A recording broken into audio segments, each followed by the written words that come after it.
Yeah, shot poured in something else. I had poured mine They out. not paying you. They not Alright. paying you. Not at all. Not $1. Look, just turn it around. Just there you go. Well, Yeah, I'm not sure what to call this yet, but Hey, whose platform is this going on? Is it going it's on? going on everybody platform. yeah. Okay, like a little crossover episode. I feel it. Right, I feel it. right. Okay. If y'all don't mind, I don't care who goes first, but would y'all please introduce yourselves and what y'all do? Can we call it Talks with Grit Talk? Or like Tay Talks with Grit Talk? That's how That would be kind of cute. All right. Okay. I'm forward thinking. But go ahead. I Tay. do like that. No, I like that. And I like where your mind at. Me too. Well, I'll go first since I don't know y'all and y'all know each other. So I'm Valerie from the A. No, I'm kidding. Let me not rep that.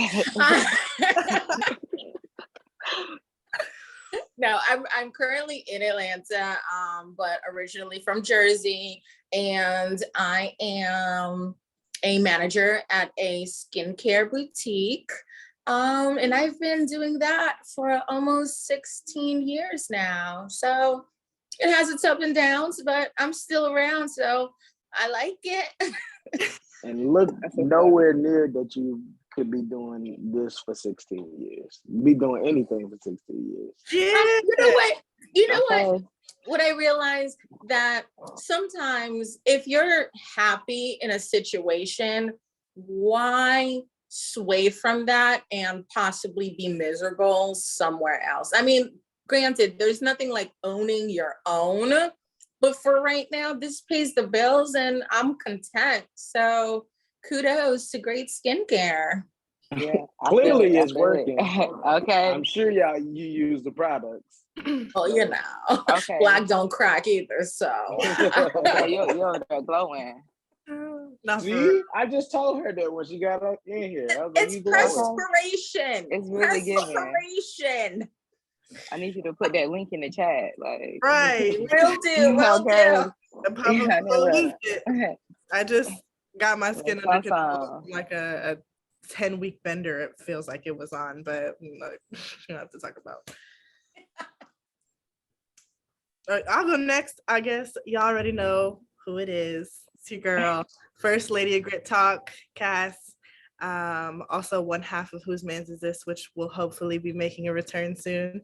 I feel it in my bones. That too? Okay. You seen that too? In my bones, you know. Also potentially about to be the Beyonce of the group and just do my own thing. But it's still to be. Yeah. I don't know if you looked at that last agenda, but I was saying something when I said something.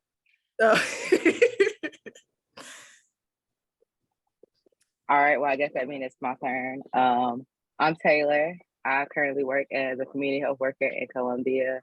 I have a podcast on the side called GritTalksWithTay, where I talk about personal growth and healing. Yeah, you know, I think that's about it. Not too much else to be said. I'm only 24. Well, I am. Oh, she's got secrets. She's got secrets. She looks like she's got secrets. Yeah, I do, girl. She said, "Yeah, I do." I'm not gonna even lie. Cass, you did not say what you do. Oh, my full-time occupations are mother and hotel general manager. I love that you see mother first. Okay, you better rep that. Shout out to Hendrix. Part-time, I am a wizard superhero and like you heard before, podcaster. So yeah, that pretty much sums me up. And I'll be the moderator for the day. I am Shy, aka Shy from the Fold, aka Chyanthio. If you know, you know.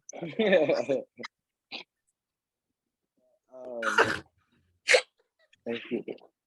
I definitely I want to start by saying thank you, ladies, all of y'all definitely inspire me in different ways. And I definitely feel like I had this idea some time ago, but I knew the right people to put in the position because I was like, all y'all have something different to bring to the table. And I also feel like y'all so different, but the paths and the obstacles that y'all go through in life somehow be full circle the same. Like, so definitely wanted to thank y'all for doing this for sure. I'm excited. I can't wait to see where this conversation goes. I pulled the gas. So first thing on the docket, like because y'all are all in important fields and also I want to say titans of the industry, but we just gonna throw that in the air. You know what I'm saying? That's what we rocking with today. How important is self-care, and what does that consist of to you as individuals right now at these moments in life?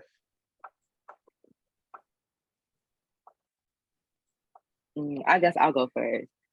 For me, that's like the number one thing. I think, being like my first year out post undergrad and really getting into that neck of adulthood and learning what that looked like for me, kind of prioritizing myself and figure out what my day-to-day routine looks like as far as my holistic well-being. Like, what I'm pouring into myself, saying over myself every day, what am I eating, how am I spending my time, just making sure, that I fill myself up first, because right now I'm a little more required to have to give myself to life in different areas, like working and, connecting and staying on top of my relationships as far as living and being away from my family. So just, really filling up my cup first, self-care is like number one.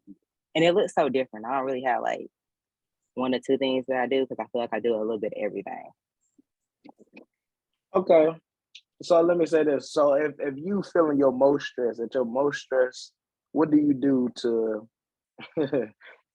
with you, I feel like they can go a whole different direction. But what do you do to keep yourself safe?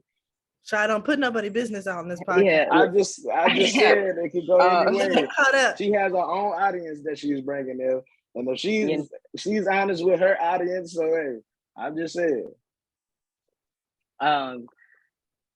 Per my job, I'm afraid for saying certain things, but just not spend a lot of time outside, in nature. I love going on walks. But the biggest thing that I really do is pray. I actually spend a lot of time, talking to God and sort myself out of my thoughts. Like I find that to be the most helpful thing for me right now. It's just, spending time really opening up that like spiritual realm with myself, because I think I'm at the phase of like self-awareness and growth where I'm a little bit more knowing of myself. So now things are more like, I know what to do with myself. It's just being able to have patience in the things that I do. So spending a lot of time just, praying and asking God to kind of help lead me day by day in the things that I choose to do has been like my number one way to get through it right now. Okay. I guess I can go next. I feel like my answer might be a little unconventional, but I am just now at 26, almost 27 years old, starting my self-care, like figuring out what my self-care looks like. I am one of those poor, unfortunate souls that has put everybody else before them their entire life. So I'm just kind of like trying to do what feels good. And if that means doing nothing, then that's kind of like where the direction I'm leaning into. I'm recreating or not refoundationing, that's not a word, rebuilding my foundation and relationship with God. Like Taylor was saying, that's super important to me, and it is very helpful. But yeah, I'm kind of all over the place right now. It looks like a lot of putting myself first, which is a really weird, unfamiliar territory. So I'm still not even all the way comfortable with it. And being honest with others is really still kind of on that weird, difficult fence. But it's a work in progress. So as of right now, I'm making like, this is my self-care. Like right now doing this podcast, this is going to be really good for me, like afterwards. Like, and so I've got a cute little pot roast going. I'll make some mashed potatoes tonight. Like, it's going to be a good, like, just comforting type of thing. Things that bring me comfort. So like, I'll probably, with my nice little warm fall meal in the middle of summer, we'll watch Harry Potter.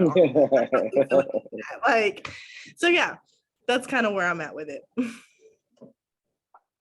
Okay. I'll go. So I could honestly say that I have not truly discovered what my self-care is. Dealing with work, my fiance had suffered a stroke. So, you know, leaving a full-time job, coming home to another full-time job, you know, it's tough. It's really hard. Like, I make my self-care where I can. I will say my best or biggest outlet is boxing. You know, it gets all the aggression out from my day-to-day life. It's the one moment I have to myself where I'm not looking at my phone. I'm not listening to anything. I don't have a dog following me around. Like, I really have no me time, and that's tough. And you know, when I'm asleep half the time, that's, you know, that's the only time I have that peace, that time to myself. And even then, you know, I have to be at work mad early. I come home mad late. So it's really hard for me to truly discover what my self-care routine or route is. So I'm still trying to discover that every day. And I just take it where I can, when I can, even if it's just sitting in front of the TV watching medieval TV shows or movies, because I'm into that. And I think there's something to be said about how social media has made self-care look like cucumbers on your eyelids and a little paper mask, like, you know, to make it all go away. When like, man, that shit almost makes it kind of worse. Like, that little $3 mask from Target is gonna break me out. Now I'm stressed.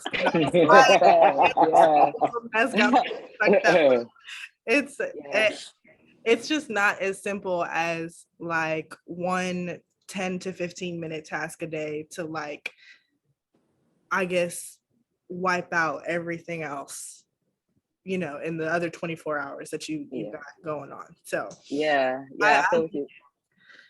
Yeah, I feel what you're saying, because I was sitting here thinking that while all of us were talking, like, I really like how none of us really said that we do like one specific thing, but we more so look for that outlet in life, because social media does a terrible job of painting to us what self-care really look like and stuff with everything that we challenge to do it, just as the three of us just went through the stuff that we do and stuff and how different that is. But at the end of the day, like, we all relate to that need, that feeling of just, you know, wanting to have that outlet to all the emotions that we face in each day. And that definitely isn't just putting on a face mask and some cucumbers. While it is fun and stuff to do at times, it definitely is just one of those things that I'm learning in growth. Like, you really grow with it day to day. But I couldn't tell you what taking care of Taylor looks like every day, because every day literally is different and new. So how I have to prioritize to pick myself looks so differently than what I had to do yesterday. What I'm gonna do tomorrow looks so differently than what I'm doing today. So I think that's like real dope. Thanks. I like y'all answer. It was completely different. I didn't know. I'm sitting here learning as I go, but I'm really here to really highlight how three people, two of y'all know each other, but y'all don't really know each other for real. And then neither one of y'all know Valerie, but then how it all comes full circle to be like, you no one's better, no one's worse than anybody else. I think everybody is trying to figure it out, and it doesn't make age, race, none of that really matters. It's life, and you can't really call it.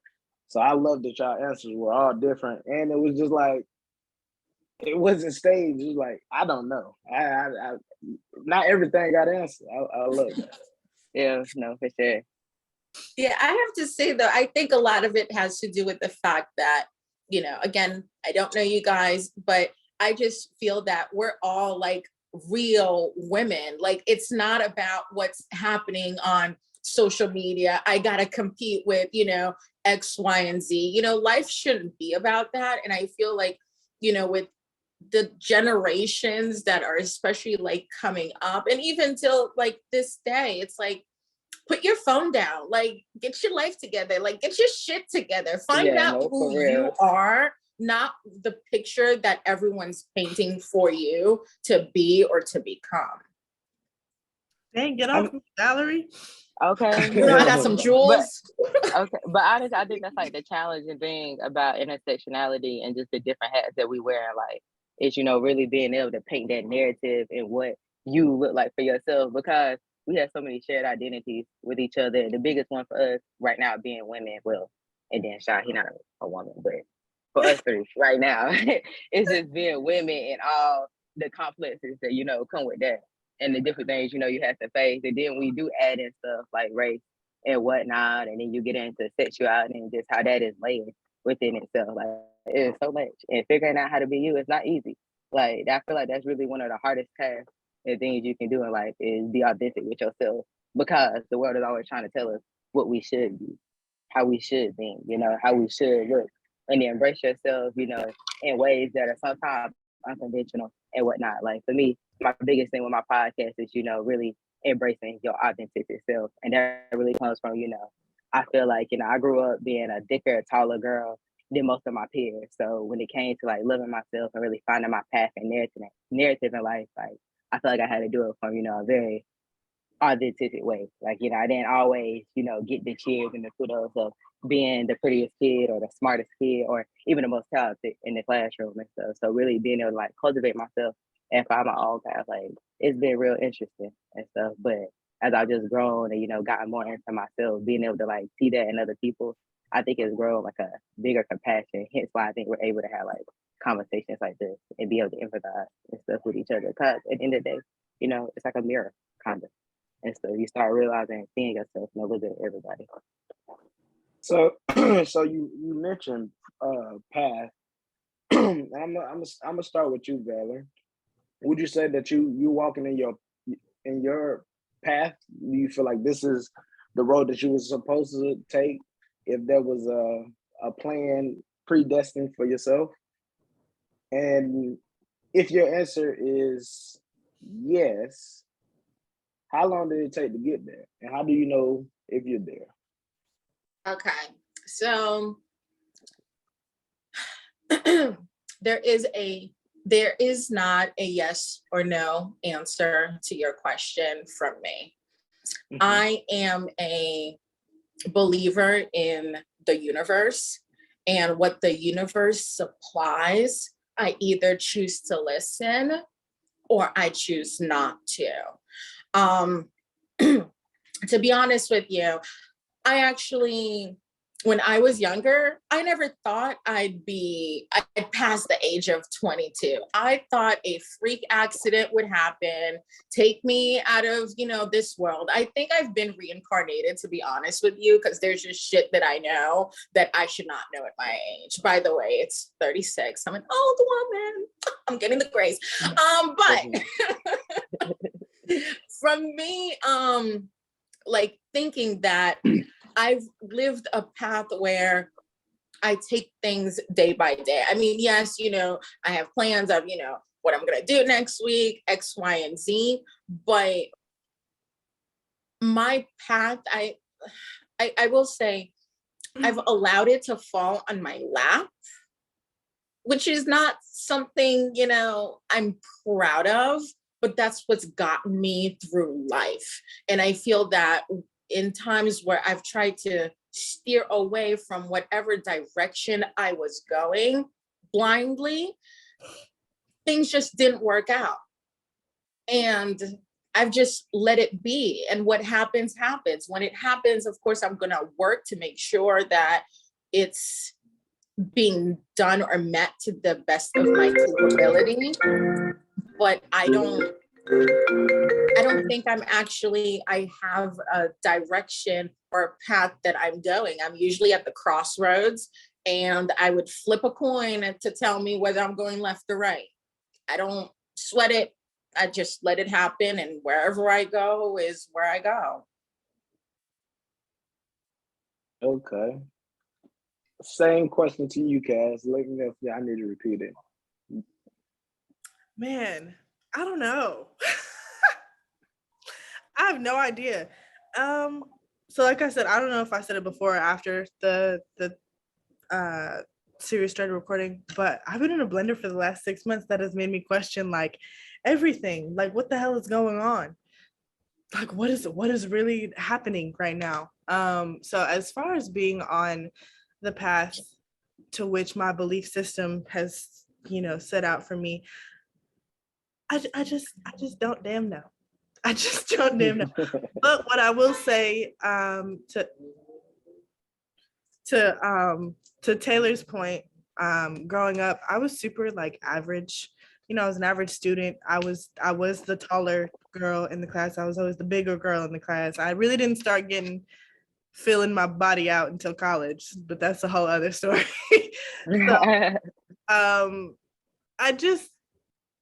but now to see like now against my peers, like I'm doing above average shit for a 26-year-old. You feel me? Like you don't see a whole lot of me's walking around just kind of like, you don't see a whole lot of me's, and I try to hold on to that and be like, all right, I'm doing something right. But the Capricorn and like overpicker in me is like, damn bro, you are not doing enough. Like, what is going on? So I'm really trying to find the balance in giving myself my flowers, and knowing that like what I'm doing now and what I will challenge myself to do within the next 6 months is all a part of, God's plan. So I'm just trying to stay on that, because I feel like, again, the Capricorn in me is very focused on like money in my career, but then like the Cass in me, which is the most plain old version, like 100% this me, is like gonna get her emotions are gonna get her caught up and like stuck somewhere. So it's just trying to find how to balance the two, which is not easy. I'm gonna tell you, this shit is not easy. Brain hurts just even trying to explain it just now, but we're there. So now, Taylor. Well, since we don't brought up zodiac, I know I gotta work my sign. Big Leo in the house, and with that being said, I definitely feel like I'm identified with Cass a little bit, but I think I'm a little bit more along the lines of just where I'm at now. Like, I definitely feel like I am more knowing of myself, but in that same breath, like I know myself now from like a healed and more mature perspective, which is a brand new me. Piggybacking off of that, growing up, kind of just being, the underdog, so to say, and stuff. Just there, kind of having a presence, but not always seen. And now that I'm in the stages of where I feel like I am walking more in my path, doing more of the things that I'm supposed to do. Where I feel like, this is like the beginning of everything and stuff for me. I've definitely opened it up. I think the right door for myself that's gonna open me up, to the rest of who I'm supposed to be in life. I think that's, where my path is currently at right now. But shoot, life change every day. I don't really know, but as of right now, that's where my fantasy lies. And that gets into like, the Leo in me, the overachiever, the miss, like I'm here, like let me pop my shit. Like she is like, definitely thriving as far as my career, the podcast, picking up in my relationships. But then there's the Taylor in me that still, struggles with that anxiety, struggles with those being in the blender moments and stuff, those seasons of depression and stuff, and just being uncertain and unsure, because, every day is a new day. So really getting in that balance and stuff between myself, it kind of is going back to that whole paragraph I said about, pouring into my cup first and really filling me up, because I know myself now. Like I'm definitely way more intentful with my path and my time and, who I am, and showing up as Big Leo, Big Tay and really embracing that for what it means and what it is, is definitely the course of my life right now. I just love Leos, man. I can't stand Hey. We do. I just love Love, hate. I Love, mean, My best friend is a Leo. You guys are great. thank you. I know, like we just, love, hate. we're not for everybody, but you can't help but No, you y'all either are love us or hate us. you gotta be like a strong person to like really have the patience to deal with a Leo for real. Like, Exactly. You gotta be confident too. Like you gotta just know That's yourself. yeah. We there. Like, what's up? What's up? So I I'm know, gonna start. I know the Virgo not talking. That's Virgos love Leos. That's how that's the problem. It's a love-hate relationship. Definitely a love-hate relationship. For sure. I saw this tweet and it was like, Virgos turn Leo's talent into a skill. And I feel like I couldn't have saw a more truer statement about the Leo Virgo relationship. Because while I feel like Leos are definitely exuberant out there, like Virgos definitely offer us that like humbleness, but also that round of applause that we do. Like you're doing it good, but if you did this, it could be a little bit better. Like that's what having a Virgo in your life is like. So how do y'all That's feel on about Aries? Girl, I don't know. I have an Aries best friend. I do have an Aries best friend, and she's like that. I will say that. Now I can't say that for the men, because Yeah. My mama That's what we not gonna do. We gonna have fun, but that's not what we gonna do. I'm gonna just an Aries man, I'm just they Oh yeah. but I love Aries. My mom one, like y'all are real, like y'all are a little aggressive, which why you saying that you like boxing makes so much sense now. Like you being an Aries, like okay. hell But yeah. y'all cool as hell. Like, y'all real cool as hell. Crazy, but cool as hell. Yes, crazy. Yes, very volatile, like real. It's giving like nuclear bomb. yeah, like. But it's okay. It's okay because there's an allure to the relationships that you can build with Aries women, especially. But I like that. That's my rising sign. So shout out to the Aries for real. Aries. I'm gonna start with you, Taylor. Okay. Well, It's I have so much going on, and y'all talk about being perfectly imperfect. What would you rank? How do you rank family, career, and growth as far as priorities go? Family, career, and And growth. why? Yeah. I'm gonna start with growth as number one, family number two, and then career number three. And I say it that way because, for me right now in my journey, because I am a lot more certain of myself, just really knowing who I am and filling me up first, my understanding of just how my role that I play in my life as far as my relationships and having relationships that are supporting me right now and, spreading my wings and being on my own and being able to do things like excelling my career or whatnot, being able to start with that internal work and doing the work on me. So when I show up to those relationships, I'm faced with those challenges and stuff that challenge me or may not be the healthiest or best situation for me, I'm better able to make decisions that benefit who I am and the things that I'm trying to do. So really start with self and then getting into that support system. Because I think, for a minute, in my past life, I think I was way more concerned about what I was trying to do with who I wanted to be and the places that I was going, that I got a little bit disconnected and detached, from the things and people that, really serve me purpose and stuff in life. I think, I started to get so caught up in my right now and just where I was at that I started to lose sight and lose focus of some of the things that matter most. And I cater that a lot to, just really being in that whole undergraduate perspective. Because for me, my journey with self-growth, I do feel like I started it kind of young in high school, but it really, I think picked up in college when I started becoming a little bit more transparent, a little bit more understanding and knowing what mental health was.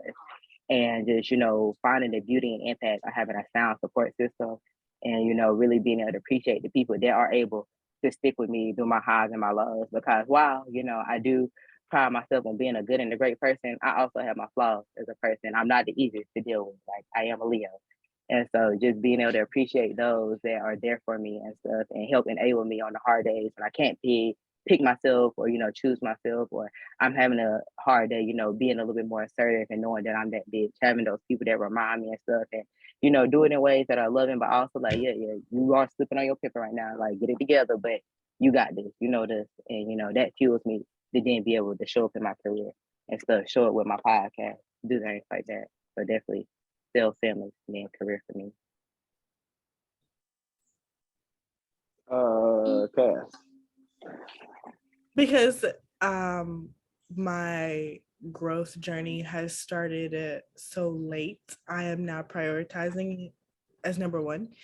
So I'm gonna go growth, family, and career, but for different reasons. Like I said, so my growth journey is it's all over the place, and it hurts, and it's weird, and it's, of course, like with any healing or growing situation that you're in, it's not linear. My days are so up and down that I'm really trying to pay attention to what each of them is supposed to really be doing for me. And because I've been so twisting in the wind for what feels like for fucking ever at this point, like it has really affected how I operate in my familial unit. I have a young son. So all of those things have kind of drawn me further from being the best version of myself for him. And it's just kind of like, if I focus on growing and healing and doing the things that I need to do, then that immediately flows into the mother that I'm supposed to be, the daughter that I'm supposed to be, the sister that I'm supposed to be, not only like, to you, Shy, but, Kevin and Damon and AJ and everybody who's involved in that. And then my career really comes last because like, I done did this shit already. Like I'm way far beyond where many other women at my age are.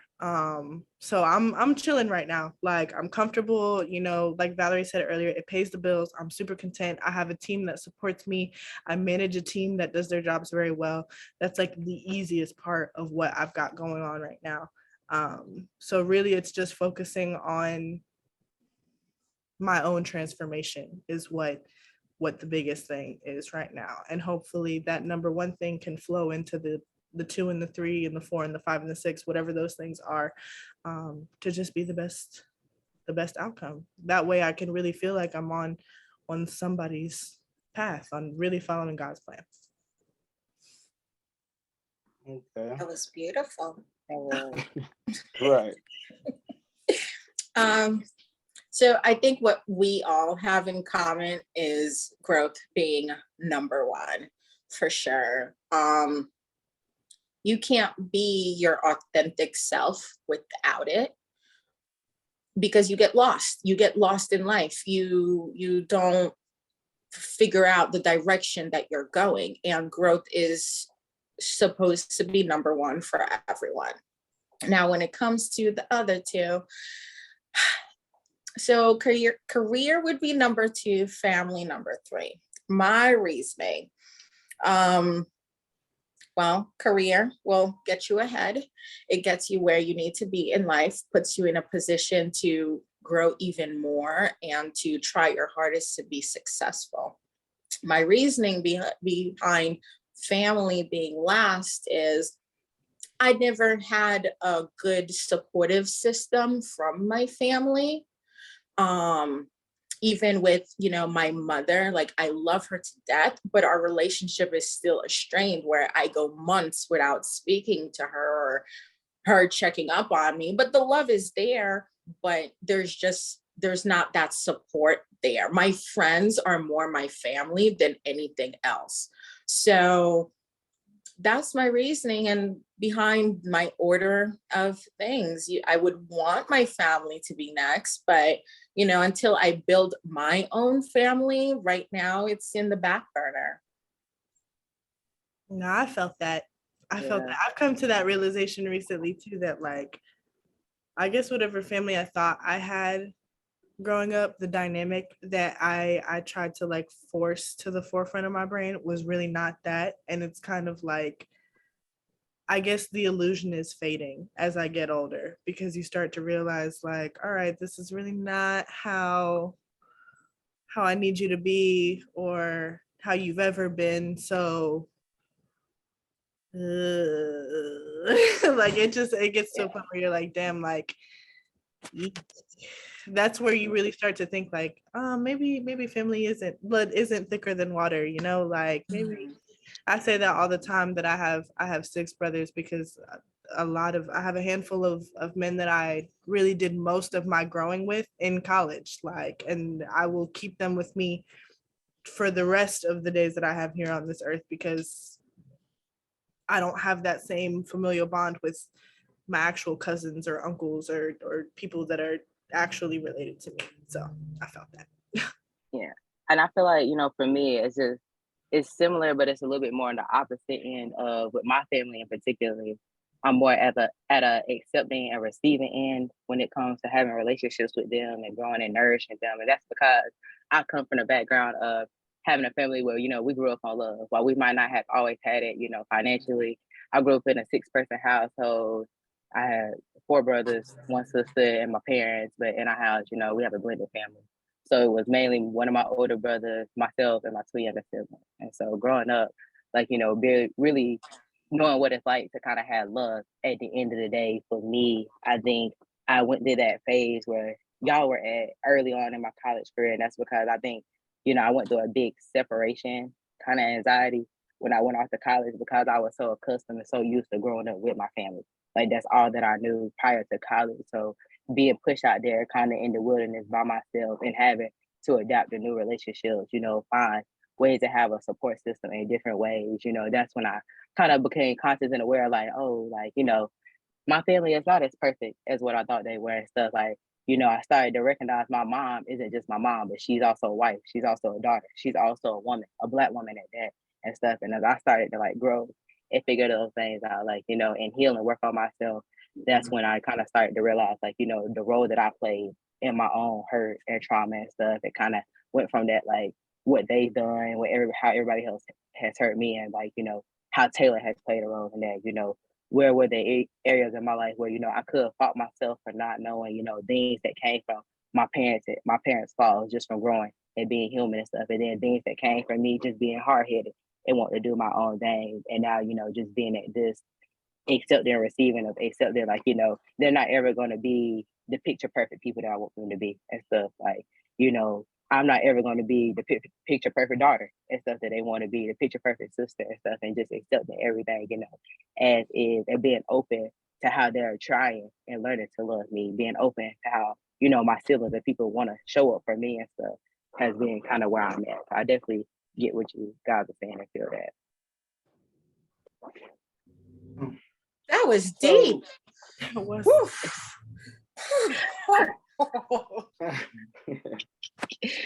Welcome to Talks with Tay. Grit Talk. It get a little rough sometimes.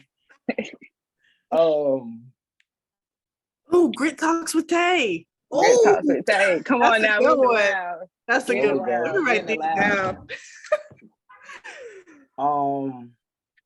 So, like Valerie, you spoke about just having a relationship.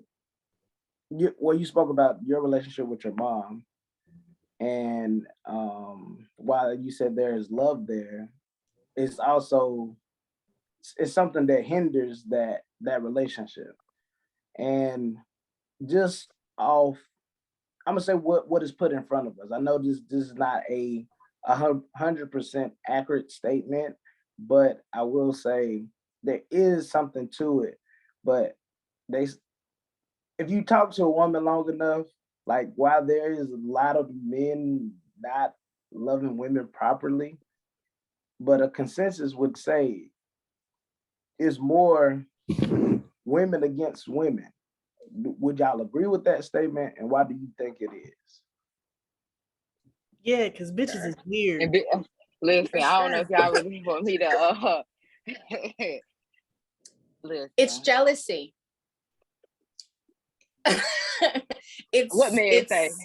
It's pure jealousy. And I hate to keep bringing this into play, but yes, social media has a lot to do with it, but I will say that it didn't start with social media. It starts in your neighborhood.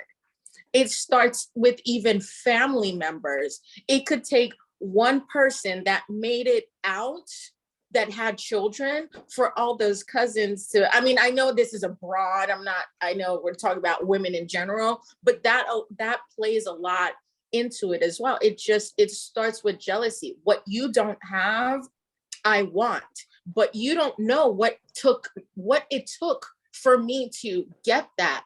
You don't know what it took for me to achieve it. You just see it. Church. but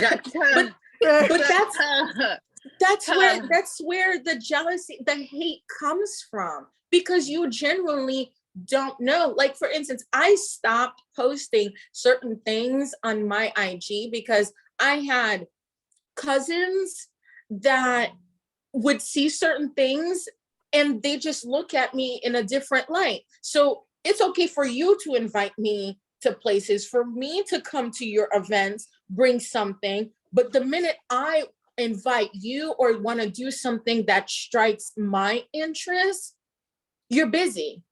You can't go. You can't do it. But why is that if we're supposed to be cool? It's because there is a lining that has made you envious or jealous of either who I've become, what I have, or who I'm striving to be. And it's really come from, because, you know, being a real bitch, being a bad bitch, it's really in you and not on you. And growing up, something that I really had, like, that's the Leo in me about to come out. Like, something I really have grown to just learn and understand, you know, when you show up as yourself, as your authentic self. Because like I said, you know, growing up, kind of being that underdog and stuff, while I was taller and bigger, like, you know, I was never the ugly girl or nothing in the classroom. And I've always had a personality on me. And when people can't take away from you who you are and stuff, when they can't do things, you know, like change your mind and stuff, or make you question yourself, and why, you know, on the outside, you know, I used to present myself as always being confident, always being sure of myself. There were definitely those behind closed door moments where I broke down crying, where I didn't know who I was, where, you know, some of the name calling and stuff at times, some of the arguments, some of the falling out, some of the relationships did get to me and whatnot. And just, you know, really walking in my truth and still being able to hold my head high, because I feel like no matter how good you may wear it, people still, you know, they can see and they can observe, you know, the things that may happen to you. Frame fear about, you know, your frail relationships and whatnot. And when people can see you be able to still pick up yourself, be happy with yourself, love, give back and stuff, you know, show up for them and whatnot, they become jealous and envious of that, because a lot of people just do not love themselves. A lot of people aren't willing to sit and be uncomfortable with themselves. A lot of people aren't willing, you know, to do work and, you know, wear their heart on their sleeve to say, yeah, like, I fuck up sometimes and whatnot. Yeah, my bad. Like, I could have done better to you and stuff whatnot. People not always, you know, bold enough to stand and be like, you know what, you did me wrong. Therefore, I don't want to talk to you no more. I'm going to separate myself from this and whatnot. And just, you know, really going through that whole process and understanding of being able to truly just be who I am. Like, bitches be hating. Like, that's really just what it is. Because when they can't take away who you are, like, they really get mad because they don't love themselves. Like, do not be mad because I like who I am. Like, it's Big Tay, not the little one. So hey, get with it or get lost. Ugh. I could go on for days. Man, somebody put a beat on. I got some shit to say. I got one shorty that I really need to beat up before I can reach my truest form. Like, because of some shit like that. You feel me? Like, I just like, hates herself so bad, but will really mask it in that, ooh, love and light, like, I'm good vibes. Anything you can say to me, like, gonna bounce back off to you. Bitch, shut up. Like, I got hands, Kaz. I got hands. Let me know. Kaz, I got one, and it's just, I ain't gonna say too much, I ain't gonna drop too many details, because, you know, I ain't gonna.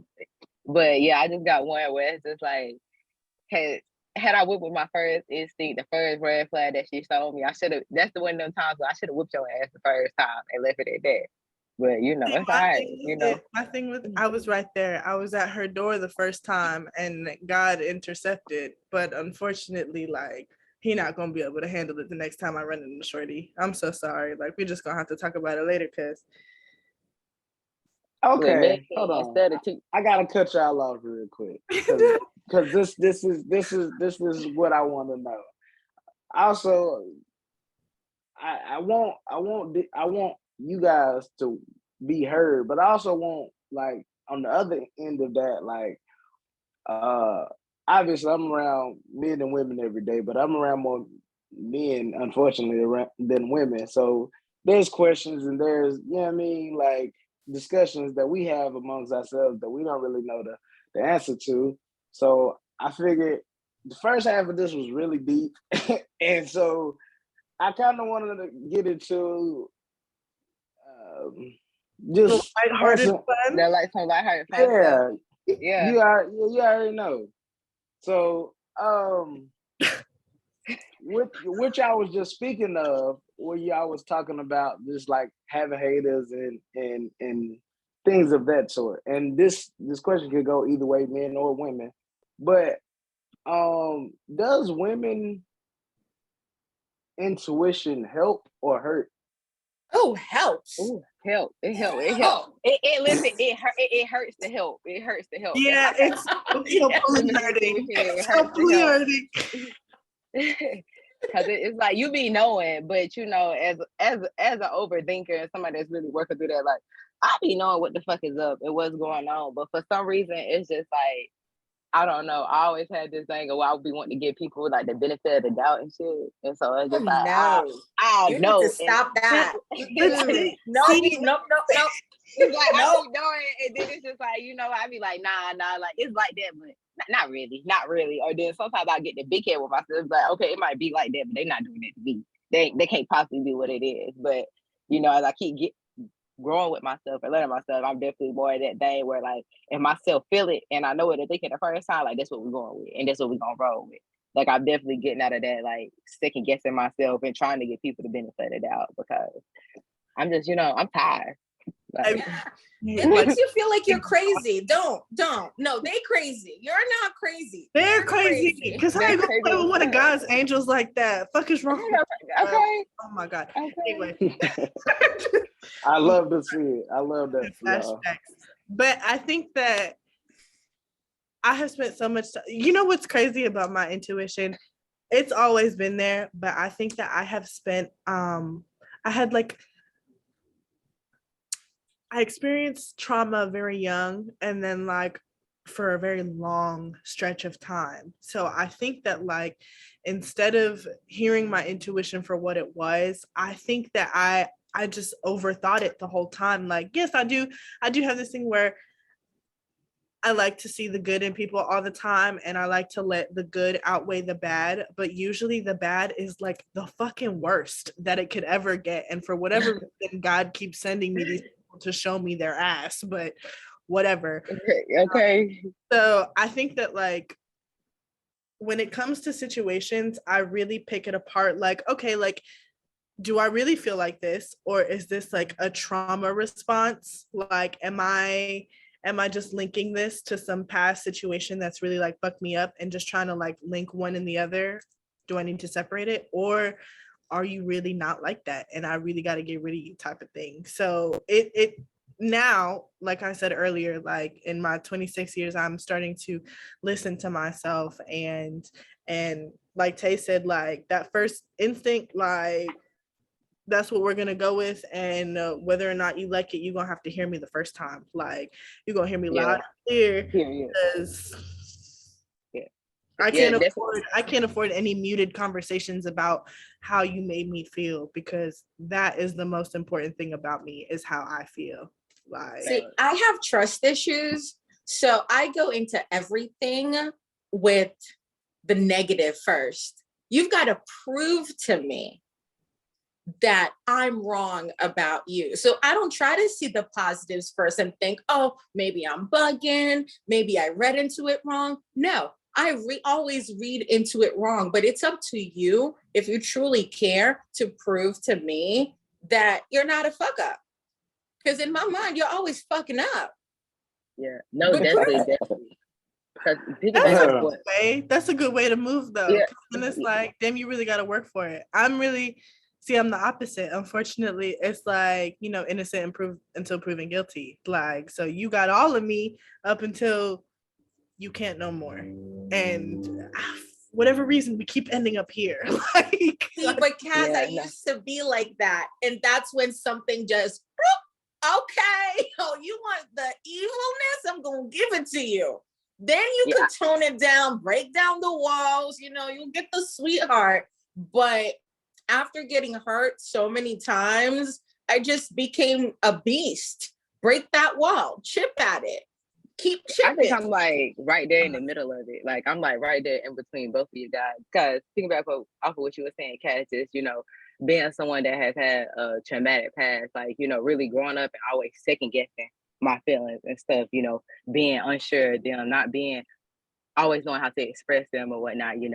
Just getting in that phase of where now it's like while I'm giving myself that grace, to accept things are not always being worst case scenario because my past caused me to have a lot of trust issues for people. So I walk into things, always assuming the worst. And now that I know and I'm accepting things are not always worst case scenario, but that also don't mean their best case scenario end, but just accepting them and feeling them as is really has been like real major for me. So I'm kind of at that phase where it's like, before I make any moves, like I just let myself feel first because, there could be things where I'm walking into it and I feel like, yeah, like, nah, this bitch a snake. Or, that may not be the case. It might just be like, she's just a different person. She don't, communicate. She not as straightforward as me and stuff. It's not that, she's scared or she not, confident or nothing like that in herself. She just, expresses herself differently. Or it could be days where I'm thinking like, oh, I got me a good ass nigga. And it's just really, that's a front for 3 months. He really Satan and stuff, it can really go, it can go either or. So just to allow myself to like feel first before I make a decision about how I'm about to read them or treat them is, yeah, that's what I meant. I fuck with what y'all saying.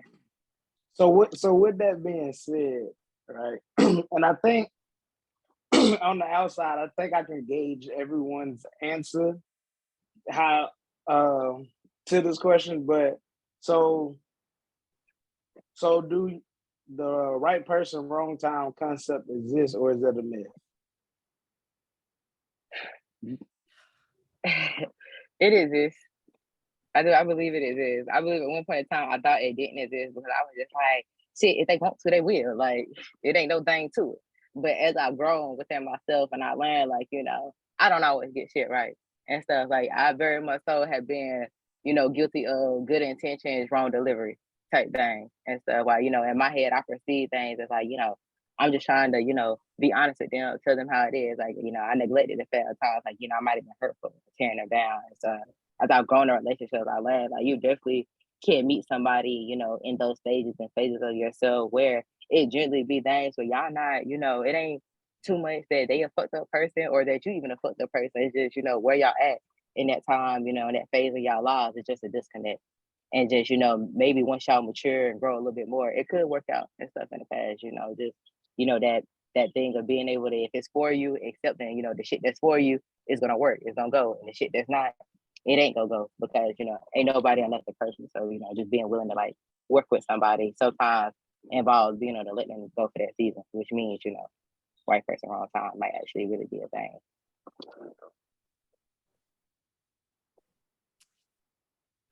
I feel like maybe, I don't know.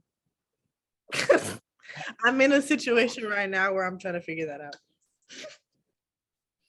So what you feel today in this moment today would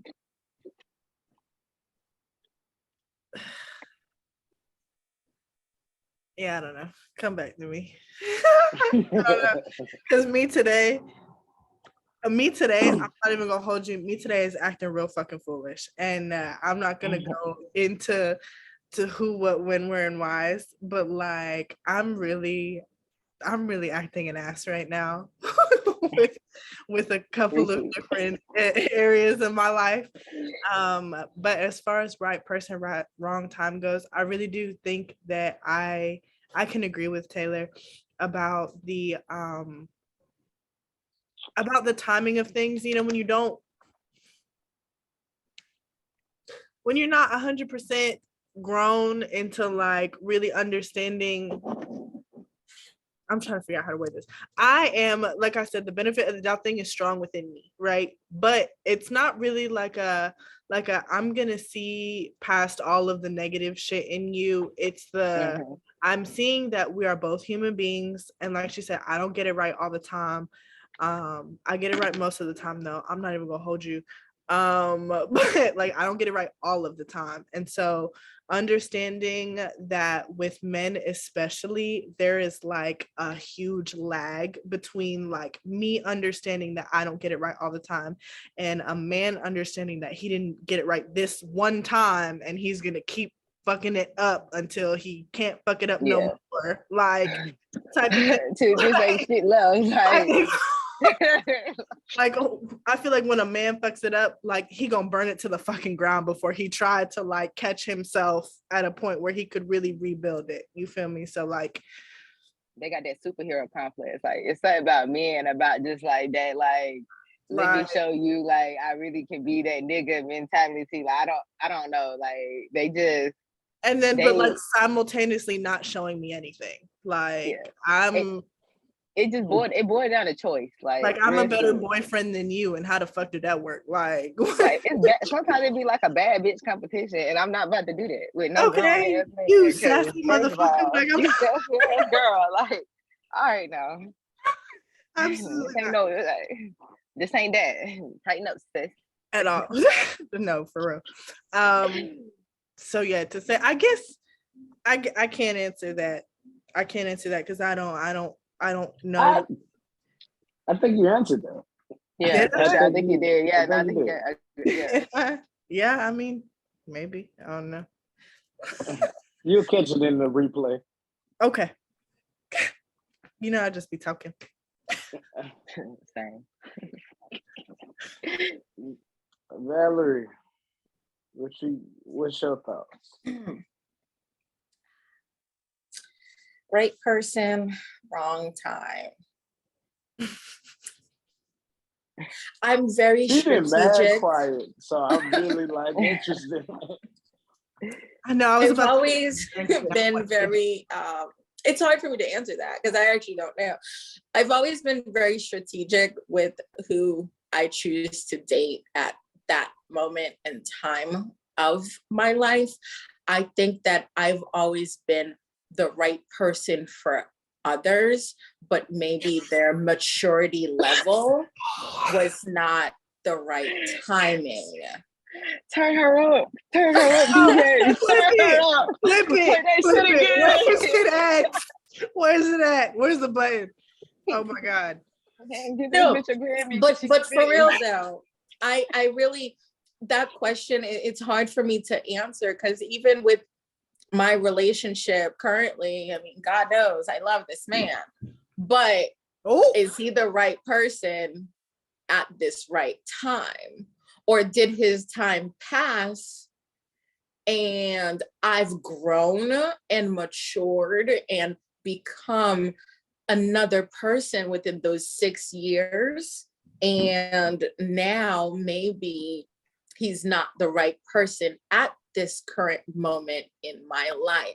Oh, that's terrifying. That makes me want. I mean, I'm being honest, guys. Like, that's real. That's real. Yeah, no, that's real. This is why a lot of marriages don't always last. I mean, yes, a lot of them do, but some of them don't because people mature at different paces. And if what's right for you right now may not be right for you 2 years from now, 5 years from now, 10 years from now. So at that moment, that was the right person at the right time. But now I've elevated, I've grown, I've broadened my mind frame, and maybe you're not the right one at this time of my life. No, for real, that's facts. Because for me, my situation right now is similar but different dynamics as far as the titles of the relationship. Because I'm coming, I had the background of like I'm a retired hot girl. Like I'm not even gonna sit here and lie to y'all. Like I used to run the streets crazy. I need a hot girl. You did. Like as I just matured and grown with myself and taking myself a lot more serious, I've gotten way more serious.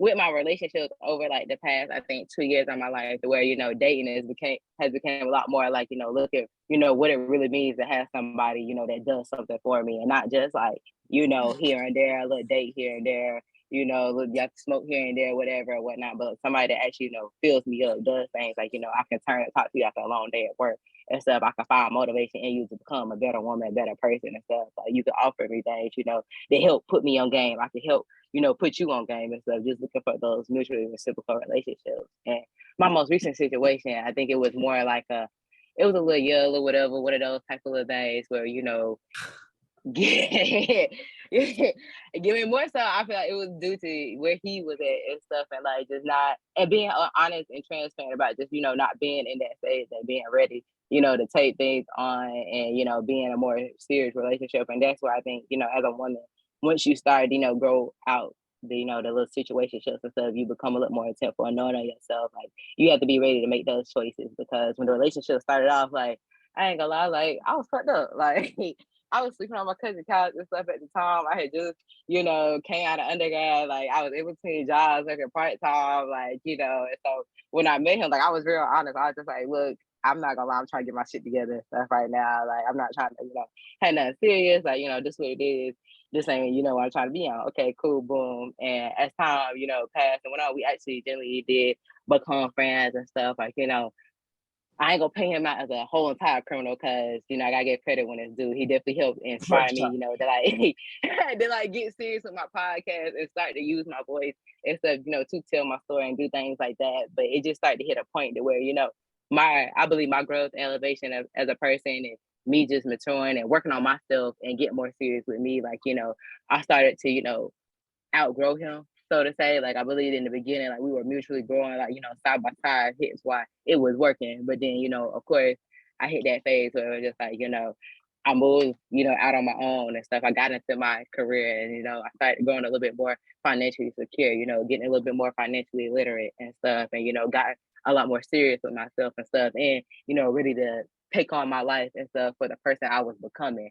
And, you know, just as time has passed, it was just kind of like, you know, I had to make the choice where I had to kind of accept that, you know, he definitely started off as the right person, but until he actively, you know, made the choice and you made that known that he was ready to give and be more and stuff in the situation and stuff, I kind of had to love myself a little bit more and be willing to let it go. Because while it was, you know, great and good, and it definitely had its perks, like I said, like, you know, I gotta give him a shout out, you know, bit you know, he helped me really, you know, start taking my stuff a little bit more serious. Like, I do feel like, had it not been for that situation, I definitely wouldn't have, you know, really jumped off the porch with myself and really spread my wings and stuff. Because, you know, a struggling point I had, you know, as a creator sometimes is just being confident enough in my ability, you know, to do things, being my biggest cheerleader. And so when that relationship started to take a turn and stuff, that support system I had, as far as like being here in a new city by myself, and that being maybe the only, you know, driving connection I had and stuff at the time, and to lose it, and to be able to, you know, to still be able to pick and choose myself and show up and do stuff and do things like that, definitely was hard and tough. And while I can't say I think that it's done and through and finished, I definitely know that, you know, for right now in this season of my life and his, like, you know, it ain't it right now. Well, I don't think everything is going to shit. It's definitely fucked up, but it ain't, you know, completely over. And I think, you know, as I continue to make choices and stuff with myself, it is one of those things where if it's meant for me and he the right person, you know, then next time it'll come back around. I don't want to be toxic. I really don't. I mean, do what you gotta do. Do what you gotta do, because this drink got me feeling good.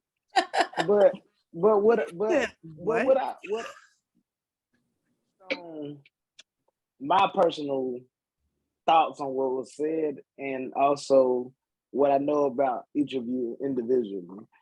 I feel like women as a whole, I don't think y'all date properly, in the sense of, like, I don't feel like y'all date multiple people enough.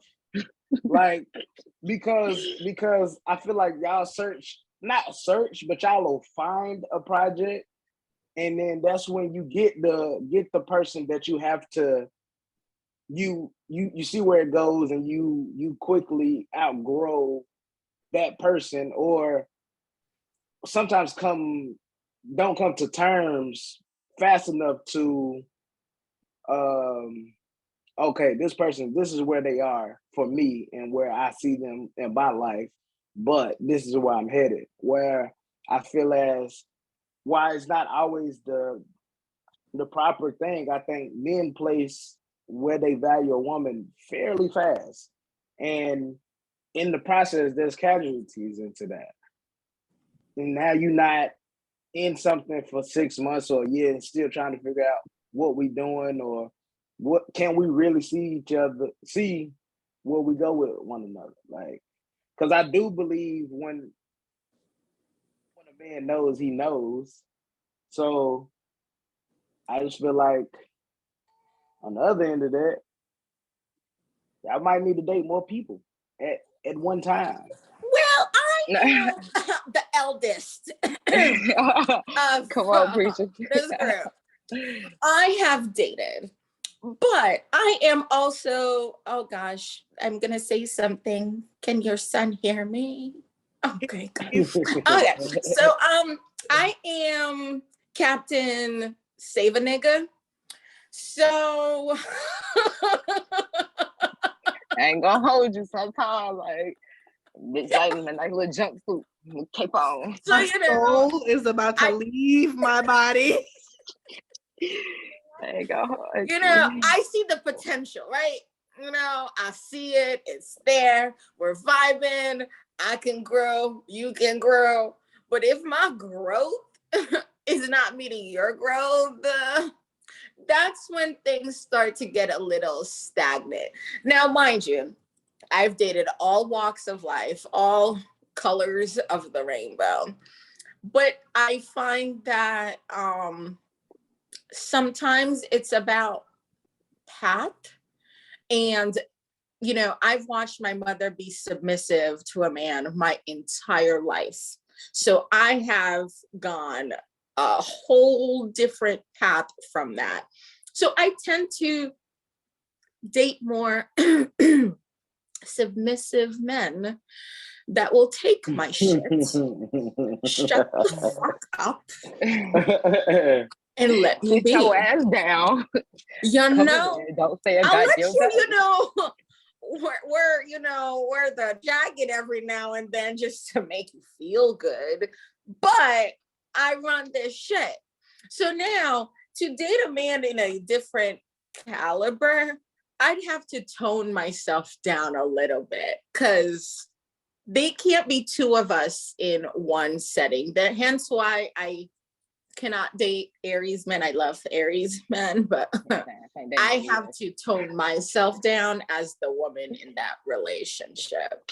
So to your point, I have dated, I have tried, you know, different types of treats.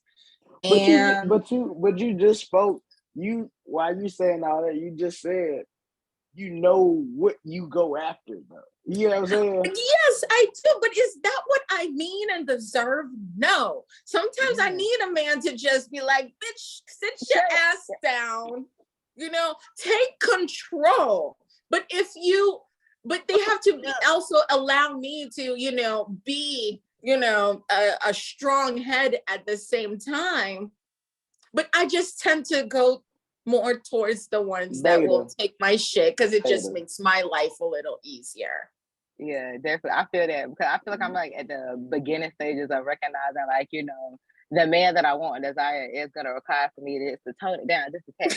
Like not too much, but just, you know, like because I come from the background of having like, you know, both of my parents in the house, but it definitely was like, you know, my mama pop shit and ran the show. Like my daddy, he wasn't no bitch, but it was definitely like he just kind of, you know, he let my mama do her thing. Like, you know, she was superwoman. And so as I like am like dating and shit now, like really like just kind of being able to accept dudes, you know, in that like balance equilibrium, not being so like what you won't do the next one will, but exerting like, you know, patience and being able to better articulate like if he's doing something I don't like or something that's hurting me instead of being like, nigga, you doing some shit I don't like, or, you know, I feel like you being a bitch and stuff like that. Being like, hey, like, you know, that hurt my feelings. And hey, like, you know, I actually do like you and I would like to work this out. But if it's going to go, like, you're gonna have to stop doing that. and stuff, and just being sure enough of myself in the correct and right ways. Because I think for so long, like I, mismanaged myself a little bit and my concept of what I thought it was, and having your way with a guy and what I thought it was, and have a dude showing up with you, and that really came from just like I feel like lacking a lot of like self-love and authentic like confidence in myself, to where now it's like because I'm a little more sure of those things. Like now, just like dating and shit is way more like, all right, like this is who I am and what I want, and either you gonna do it or you not. And while that don't mean you gotta show up 110 and perfect at the same time, like I'm nobody's fool. Taylor, let me ask you a question. Do you think finances play a role into the role that you play in a relationship? Can I interrupt and say yes? Yes. Because I haven't, and I'm not even trying to be funny, so Sha, do not laugh.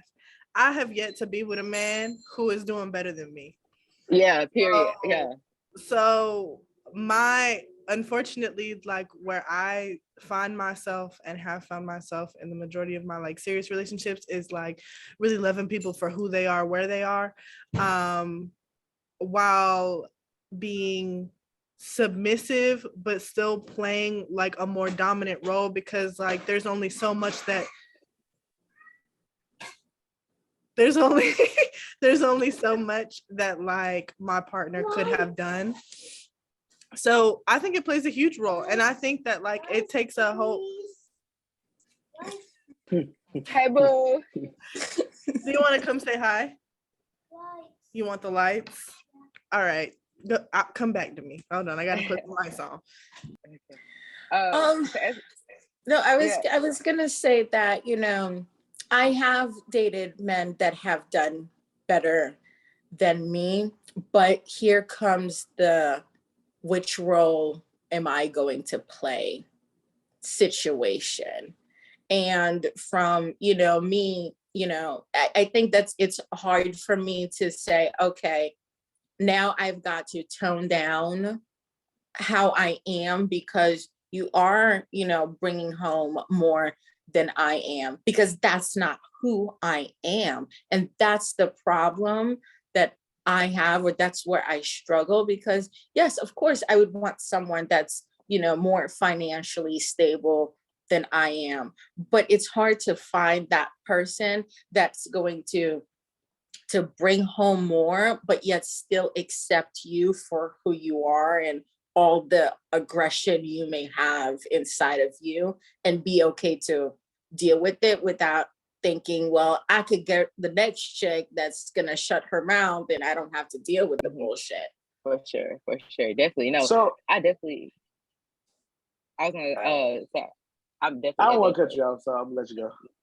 Okay. I was gonna say I'm definitely when you ask do finances matter to me, I do feel like now they do, and that comes from what I was saying about mismanaging confidence. I think a lot of times like I got a kick out of being like the better bitch. Like it did something for my confidence to kind of inherently know like I was messing with a dude that I was theoretically in a better position in, or maybe just a better person than. And so it's just, as I've grown and matured and been able to give more to myself, like not, I realize I don't enjoy that, because what it ends up turning into is not so much you being in a better position, but like, a build a nigga workshop.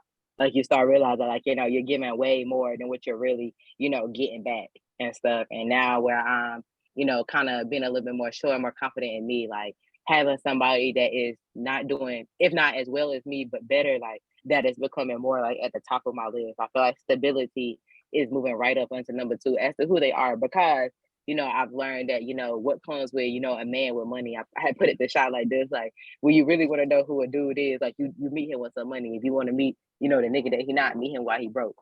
And if you want to meet a woman for who she really is, like meet her while she broke. If you want to meet her for who she thinks she is, meet her while she got a little money.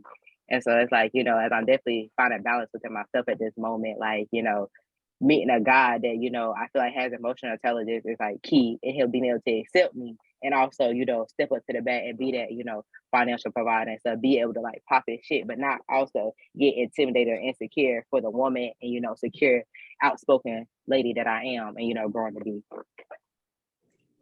Let me ask you this. Speaking to y'all, you two specifically. So I'm listening. And my mind is going crazy over here because I'm trying to be respectful, let everybody talk. You know what I'm saying? Get their shit off. Cool. But I wonder, like, if y'all answering honestly, do you feel like as individuals, y'all ego could handle someone who is more alpha than what you typically go for? Do y'all really feel like, personally, where y'all are today, egos can take that? Depends on the delivery. Like it could go either way. Because if he come across and he too big with it, like I'm gonna have to remind him, I'm a big bitch as well. So you need to, hey, hold on now. I don't need you. Like whoa. Like I want you all day, baby. But I do not need you. But if he come across and it's like that, like like hey, like I like you. I fuck what you got going on and stuff. I like the woman that you are. I like where your hair at. But I am a man. And I ain't stepping in this picture, to be your son, to be your nigga, but to be a man and stuff to you. Like that right there, like, me personally, like, I'm probably shut the fuck up. Like, I ain't got too much to say after that. Like that right there, like, I heard you be, okay. Like, I hear you, I get you. So it really, I do feel like I can handle it, just depending on how he coming and what he presenting with it. Because while I don't ever see myself as being a housewife, like, I just don't think my personality would ever permit me to live that life. Like, I think the other way I could do that is if I was full-fledged content creator. Like I could just do this shit full time, and he was like funding and paying for that. Then like me and the kids on there doing cooking videos and shit like that, going TikTok crazy. But aside from that, like it definitely is all in the delivery for me. I agree, but I also want to add respect to it. There's one thing with a man having an ego bigger than yours, but that I could deal with. But if the respect is not there, that's where the line is drawn, because you can be the alpha male and do it respectfully, or you could be the alpha male and be an asshole. I'd want the respectable alpha, not the dick. Okay. So there's billions of people on this earth. How many realistically, if there's more women than men on this earth, on this planet, as far as we know, how many like out of 10, how many men will fall into that category as far as that perfect balance? So I'm gonna get some backlash for this probably, but I always speak my truth because I am my authentic self. That's why you're here. I do not mind being married to someone that can take care of home and does his thing, as long as I'm aware of it. I don't need to know who it is, as long as I know, and I'm okay with it. So if that man wants to share himself with the other woman or whatever, I don't mind sharing, to be honest with you, as long as home is being taken care of. Stop. Oh, whatever, no. though. You live in Atlanta. Come on now. Okay, but I didn't meet my nigga in Atlanta. I know better. She said, hold on. Not too much on big now. Chill out. Relax. Chill, slow your roll. But I know what's going on in Atlanta. But I'd rather be the wife than the side chick. I'd rather be the one that if I leave him, I could collect alimony and child support. You could do whatever the fuck you want. And I'm fine with me knowing, but there's a button, as long as it's not pushed, we're cool. But that's the type of person that I am. No, and that's why I feel like, respect has to play in and like dating and the conversations about it and just accepting, like everybody know they niche. People know what works for them. Me personally, like I think I switched and transitioned where I used to be that girl where like I fuck with the whole what's understood they gotta be explained. Like I could do my thing, you do yours, we got no conflict. Like, yeah, it is what it is.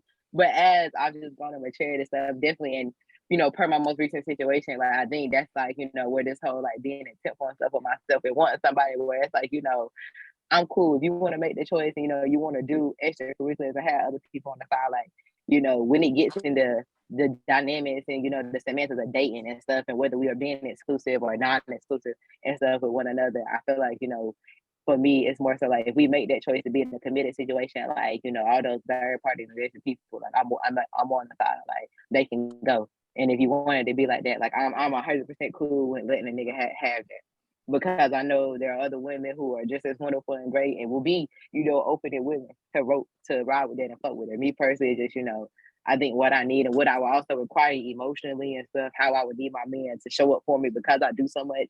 I think that the idea of my man emotionally invested and splitting himself with other women and stuff would kind of just fuck me up in a sense.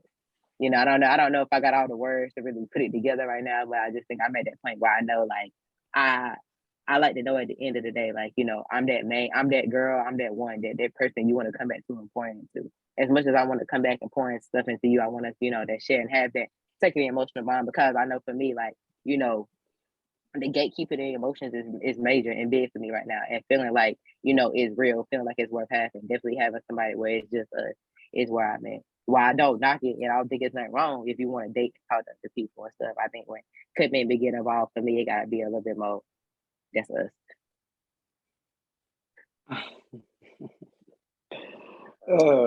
I just want to say I enjoy all of you.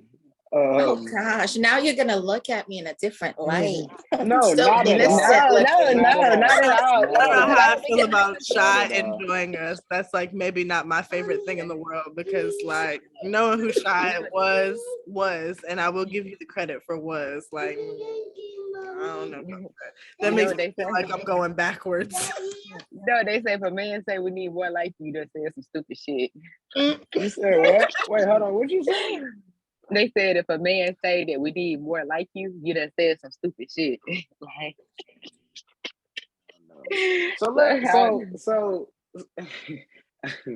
So let's, because y'all talked about Wait, how important. Cass didn't speak. What's your opinion? yeah. I actually forgot what the question was, but Let me get. I was gonna say we was off script at that point, so it's I asked your current state of where you are. Do you think that your ego, your own personal ego, because like you said, your words, not mine, I'm just quoting you.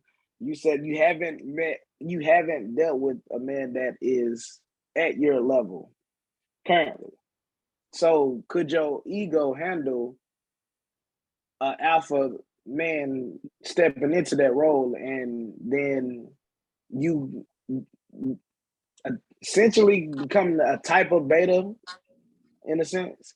As of right now, where I am in my life and healing journey, I'm gonna say no, and that's only because I still got a whole lot of bitches left to call some men. So like I don't really have it in me right now to allow somebody to really be that like alpha, like make me submissive, like, because that's really the dream, right? Like that's really the dream. Like I would really love to be like this soft, like loving, caring Cass, the one that you met almost 10 years ago, Shy. Like I would love to be her again, but like they are ruining it.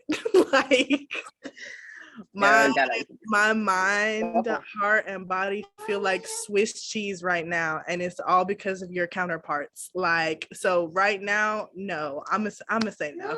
I'm gonna say no. My ego, right, Hendrix? No. Tell him. No.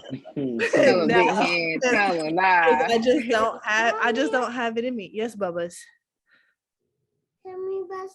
Help you play basketball. Can we play later? Definitely, because I feel like that's where like the whole like journey with self gets into play though. Like when I do think once you get to a point to where like, you know, you become aware and you know yourself and you love, you're able to be a little more compassionate with yourself, being able to accept somebody that can come in a respectful but like assertive way with you, like it definitely becomes a lot easier to like accept and take in and stuff. Like it kind of make you like be able to be like, you know, like, okay, like I can wear the skirt in this situation, but it's definitely gonna be denim. Okay, so let me.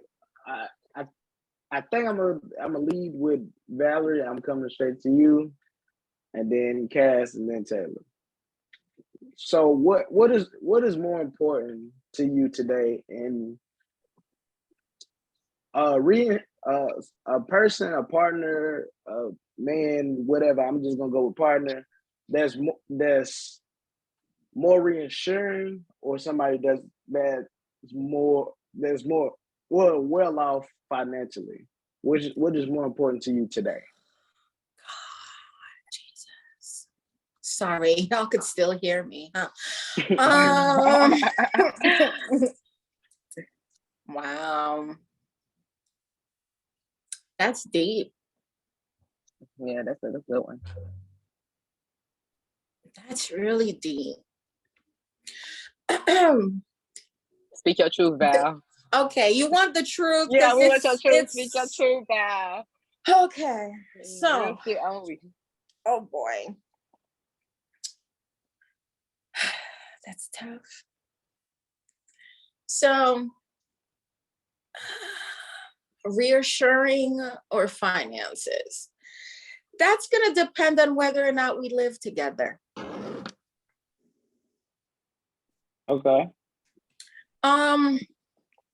When you're living with someone financially, yes, to me, that's more important, because you don't know if today you have your job, tomorrow you don't.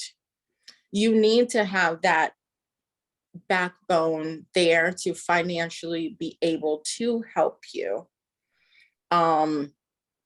Reassurance, I mean, you could always pay a psychologist, or you've got your girls, y'all could have a girl night, get fucked up, get wasted, do a line or something, whatever you want to Not do a line. Go crazy.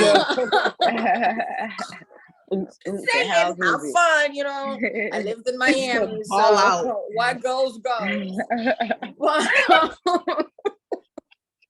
When you're not living together, like you're with someone, you have your own separate places, reassurance is most important, because you help each other get to that one place. But the fact that you're already on your own, you don't have to worry too much about financially, because you're holding it down already by yourself. So you need that person to be there for you mentally and supportive. So it's hard for me to answer that question. Right now, me living with my partner, finances are more important to me, because I cannot do it not solely on my own, but I can't do it with me being the breadwinner. Not that I can't do it, I can do it, but do I want to? Do I not want to have more of a nest egg saved over? Yes, I do. But I don't need that reassurance. That's what therapy is for, and meditation, and calling on those that really know you for who you are. Yes, sir. I'm glad you came to like a final answer. Well, yeah, I know. Devil's advocate. That's the Virgo in him. I love devil's advocate. That is my favorite thing of all time. Cass. Okay, so give it to me. I made Hendrix a little upset because I made him go inside. So I missed the first part of the question. Can we just run it real quick? I got you. So today, Cassandra, what is more important to you? Someone, I'm just saying, a partner that's more reassuring, or somebody, or finances, someone that's well off?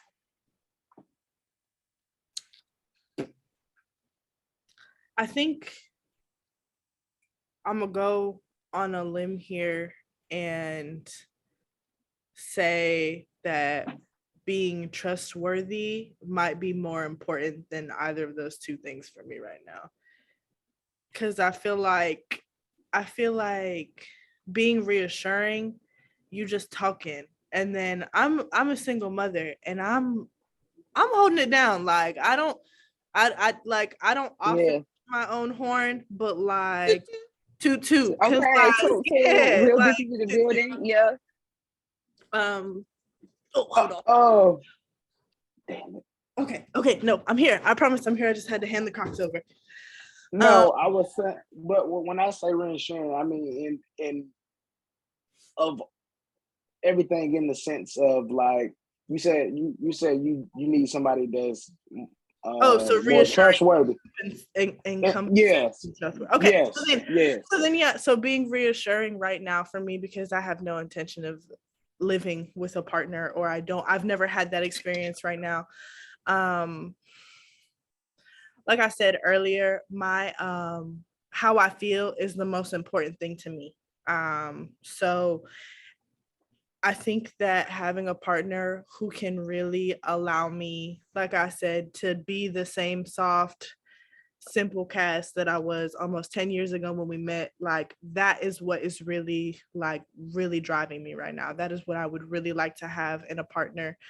I know I talk my shit about how like I haven't yet been with a partner who is doing better than me, but what I will say is that like that would also be nice. Like bitches is tired of picking up slack low key. Like High key. We tired. Big time. high key. God send me a So- nigga to motherfucking right. Period. Because I'm tired. But I mean, when you have a partner, see you later. He went downstairs to go on a walk now. I think having a partner that is able to fulfill me in that way more than financially, I don't mind being that for you if you're filling me up in the way that I really truly desire for you to. So yeah, until we get to a point where we are living together and we are looking at marriage as an option, because then finances really are very important when it comes to combining livelihoods, because not only am I taking on the shit that I already got, but now I'm taking on your shit too. And if you not making enough to keep up with your shit on your own, then I can't pick up the slack on top of everything else we got going on, like when we come together. But that's like a later life type of thing. Yeah, for sure. Balls in your court, Taylor. Yeah, I'm leaning a little bit more on Cass side because I do come from the background as well, just not having like that living with your partner dynamics, and more so I'm just at the point where I'm just because I'm so big on growth and healing and self-awareness right now, just having somebody that already is coming, that self-assured, that healed version of themselves, like that is probably the most important to me, because I learned like money really does come and really does go. Like life is gonna happen. There are gonna be so many ups and downs, and just if you're not with somebody that can stay steady and stuff within themselves, and learn how to prioritize and work with themselves so that they're able to like work with you. Like I definitely am at that phase where it's like while I don't think I ever too much built men up, I would say financially and stuff. I think I recently, as I started dating a little bit more serious, I realized I do like to be a bit spinning relationship. I think I come a little bit more from being way too emotionally invested and stuff at times with the people that I did choose, get a little bit more caring for, a little bit more serious with. So just, being at that space where, I am more filled within myself, more confident, more sure of myself, having somebody that can reciprocate that back and stick with me through that is like at number one on my list. Cause when y'all demons get to battling and shit, cause y'all gonna change and grow. Like just, being able to stay that course with one another, definitely like that's some shit money just can't buy.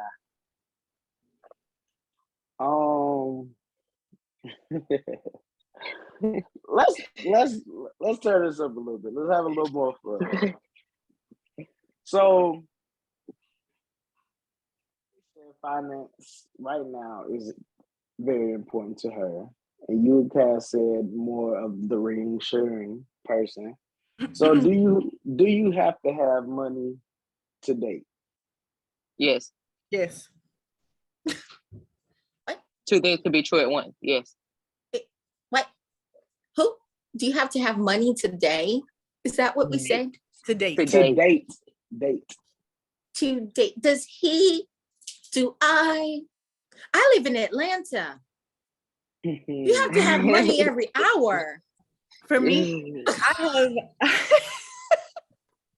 Okay. Okay. I Since have. that was all the consensus. Yeah. If that's the consensus of everybody, right? Yeah. But now remember what side of the fence Taylor and Cass y'all on. I said trying two to things can set be up true at a once. person where they are. How Two many? things can be How true at many? once. Give me a number of how many, quote unquote, because sometimes they say, well, I hear women say it's not. Actually, I've heard you guys say that. It's not what they have financially, but how creative they can be. So realistically, before you're really just like, nah, I ain't really rolling. How many cheap dates can you actually go on? Wait, what? I think I get what you're saying. Like, Shy. how To many me, walks in the park can you go on? And before you like, it- nah, nigga, we didn't walk the 5K at this point. Like One. One. And I'm speaking about my current relationship right now. I met him. He cooked dinner.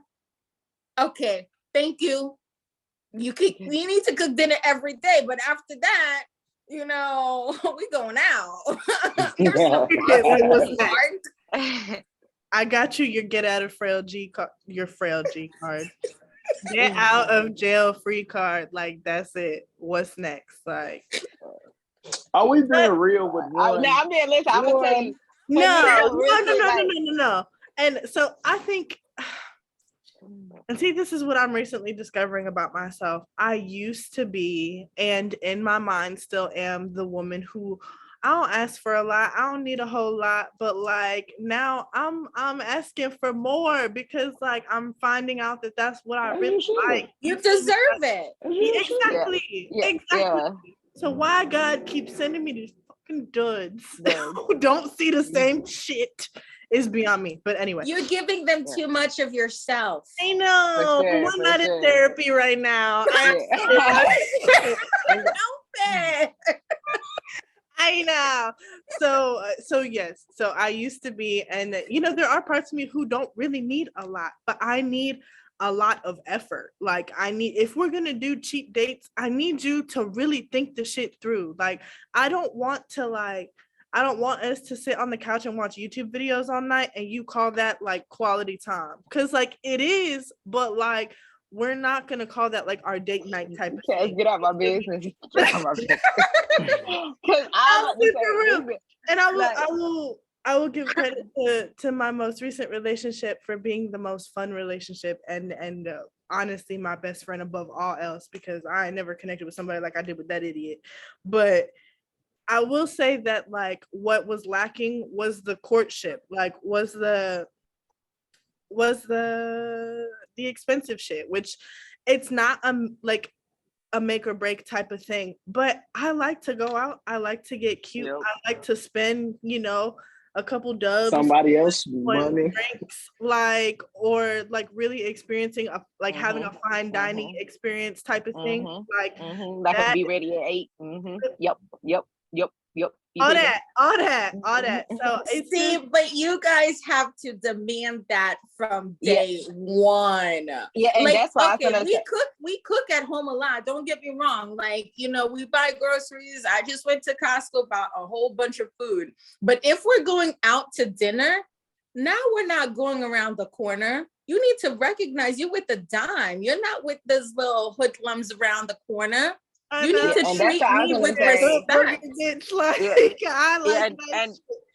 And that's what I'm gonna say. I'm definitely like, it's more so like in the middle for me, because I'm not gonna sit here and cap and act like I'm not a quality time person, so things like that don't matter to me. But per my most recent situation, like I'm at the point where like I'm demanding it, but I'm also like not denying myself the fact that I do like quality time things. And that really just came from like, I came from a situation where I think I was dealing with a dude where, I was the girl that, I was the girl, he was working on becoming a better person with. And then like, the person that he wanted to be, like, I think the image that he wanted to uphold was what he was doing with his extracurriculars, because, it was shit like, well, yeah, like, I enjoy shit like, we cook a little meal and shit together, we doing face masks and movie nights. Like, I love shit like that. Like, that's mad cool. But then it's like, you're going out, with your boys, your homeboys and stuff. Y'all going to drinks. Y'all going out, on the weekends and trips and shit. And stupid bread on like a game or something. Okay, and like, I'm sitting in the house. Or some trigger warning. When we could be going out. You feel me? You better feed me.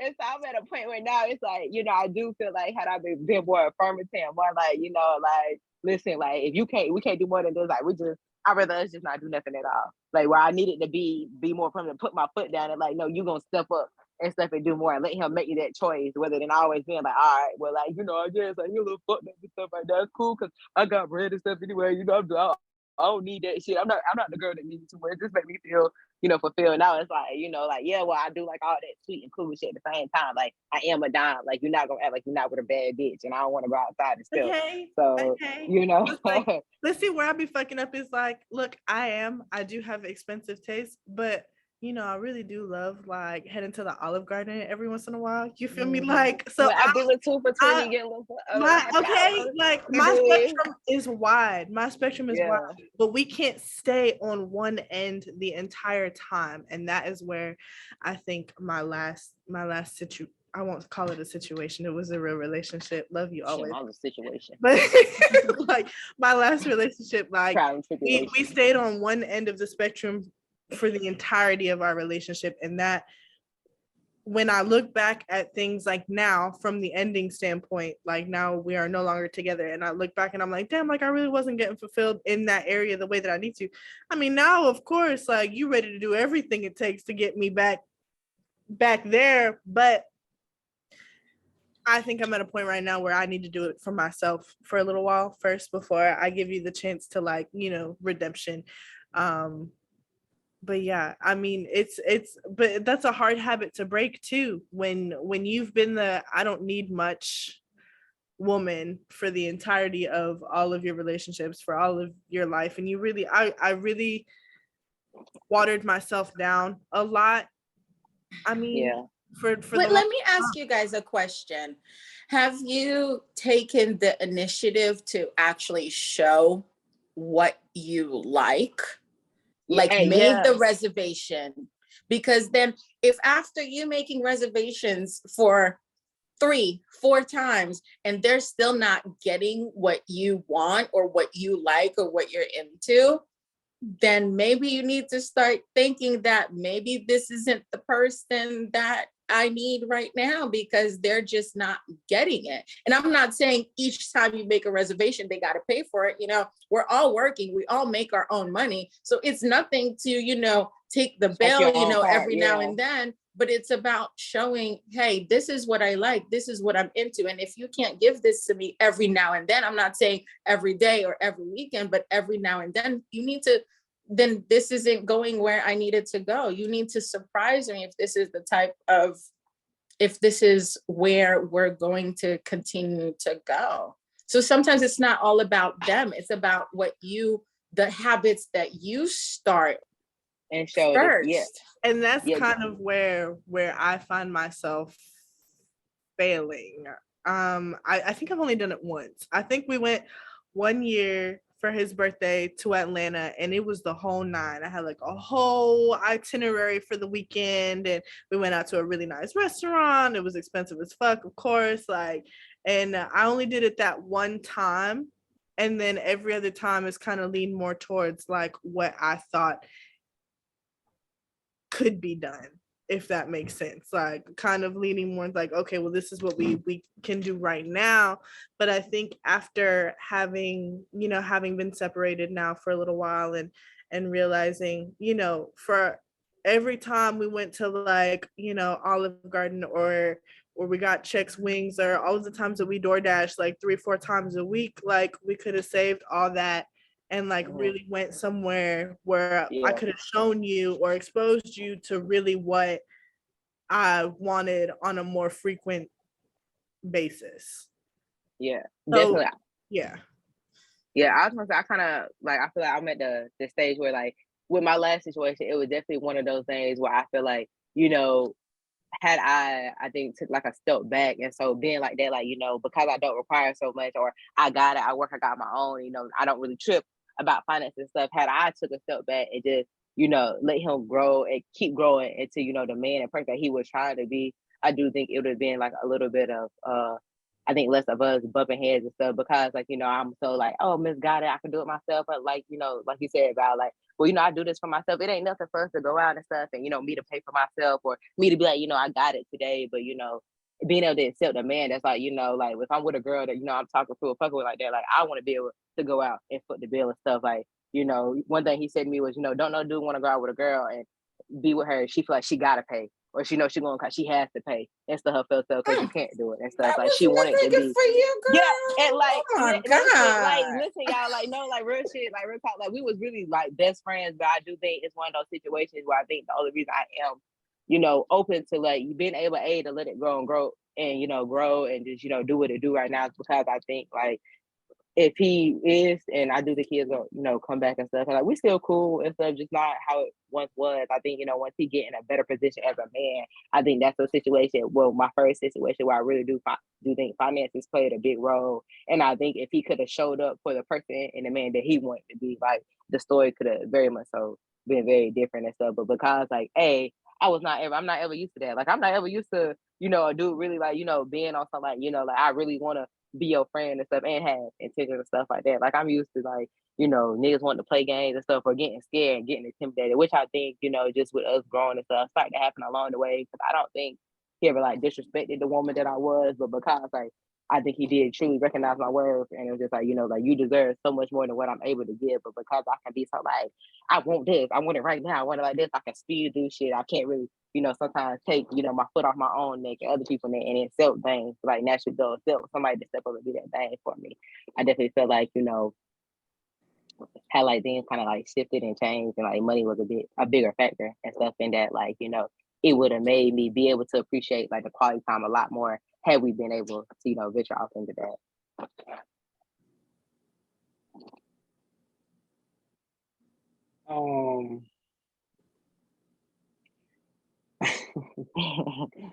Shantia. I think you had a lot of quotable, like you got some clips today. You putting up like Steph Curry numbers tonight because the whole like, well, let me show you what I like. Like I don't feel like I've never like necessarily seen that, but I also not want to try to go on the lesser side early on. That ain't really my game. But I don't think I've never known a woman to say that or kind of lead that direction. So I think that's a gem for real, for real. Because women don't like to do that. Women don't like to be, I'll say, the aggressors, or I guess like we don't. There's that weird oh my God, the wine is whining, bro. The wine is whining. There's that misconception of like, oh no, like I'm not gonna teach no man how to love me, and you need to come. That's social media. That's social media. But exactly all women all women want love differently. Yeah. Exactly. Like, I mean, even in the conversation that we three plus Shy have had, like you can tell that it takes different things to be with each one of us. Like, so I think that, we don't like to do that because then it turns into that weird like, oh well, I want a submissive woman trope that men like to throw out here. Like, and don't do shit to me too. Don't have a pot to piss in or a window to throw it out of. You mad? You think I'm at you for your money, but you ain't got none. Like, you feel me? Like nobody is worried about you, Mr. Manager of the QT on North Tryon. Like nobody is really that was very specific, right? Like nobody. I was just there. You just want me for a free meal. What are you getting me? The BLT? Like, no, it's okay. Like, I just think you don't care. Fucking bitch, I'm not nice. I'm just saying. I don't mean to be on nobody's ass. And if you're a manager at a QT, you're doing great. I'm super happy. On North Tryon. I just live off Tryon. That's why I said that. But I'm just saying, like, generally speaking, like, it like makes us retreat. Like, it makes women retreat when we feel like we can't show you something. Like men always want to be, you know, the protectors, the providers, the teachers, and everything in between in a relationship. But there's always room for growth, and it don't matter if you are a woman or a man or a they, you know, whatever you feel like identifying as, like, you could always be a better version of whatever that is. So but I think we got time for like 2 more questions. And I don't know if y'all seen that, but I think there should be a part 2 to this. For I don't sure. know how y'all feel about this, but I definitely So I'm feel like enjoying this. I'm here for a part Y'all 2. let me, you know, I'm getting ready to move and hook up Talks with Tay home studio, you know. But, you know, we could talk about that later, you know, Grit Talk producers, but, you know, just a little tidbit. Y'all trying to make that trip to Columbia, you know, turn up good weekend, you feel me? There we go. I'm not mad at it. I'm in Greenville all the damn time. I might as well come to Columbia. Yeah, it is a little bit further, but you know, A little further down the line, though. I don't drive. Yeah. Yeah, and it's Al says she need a flight. you know, we gotta fly you out, boo. Okay, girl. Let me. You She know. said I need to be not to participate. But so just staying in the same lane as of dating. What in your own personal opinion, what is considered a good date? What does a good date look like? In your own opinion, what I ain't gonna say your ideal date. You know what I'm saying? Like, put it out there, put it into the world. Good Manifest conversation, good chemistry, just the vibe, to be honest, because Yeah. I was doesn't hoping matter where. don't use that word. That's such I was gonna say, I was word. sound so basic because I was gonna say, well, it's a vibe, like with the dating video, like You know, it could be anything. It could be a turn up, you know. You know, I could be frolicking in a techno club, you know. It's just, you know, it's the vibe, It's the body vibe. chemistry, you know, the aura, you know, it could be anything, but it's literally the interaction. Let me not use the word vibe. The interaction you have with the other person, whether it's mental, physical, verbal, that's a good date. yeah, that's that fire sign shit. Like we all for like, you know, You know, I'm like, out. you know, like we gotta just be, you dig, like, yeah, like if I walk away, Balls to the wall, like. like I gotta want to see you again. Like that's a good date for me. If I'm like, yeah, I could do that again and stuff. Like, you know, like if I'm doing that big ass grin, looking goofy and shit at the end of the night, like, yeah, I'm gonna want to fuck with you again. But if it ain't that, like, Listen, let me tell you something. My current relationship, we had one date and I never left. same. We it. did that one time and that was it. That's it. Now that's It wasn't a the vibe. cooking date. Was that the cooking date? Date. I brought my See? dog and everything. I said, "Can I bring my dog?" He said, "Yes." I was like, "That's it. It's over. That's my man." I And mean, see, if it makes you feel any better, it all started with a podcast. Like, and I Really? Oh wow. left the motherfucker alone since. So see, mine started with just hitting was like, I'm about to go out for drinks with my friends. You want to go? And then it was just So then it just shifted into the cooking and shit. fucking cinnamon rolls. That's what it was. yes. And we ain't had them It's the since margarita neither. tower. But that's neither here or there.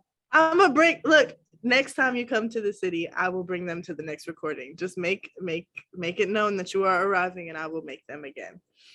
That's crazy because that's exactly how that came about. You literally said, "Hey, I want to make some treats for the pod," and then here we are, 2 years later. So, Ugh. Yeah, Congratulations. I guess Fireworks. we're in a gray area right now. So,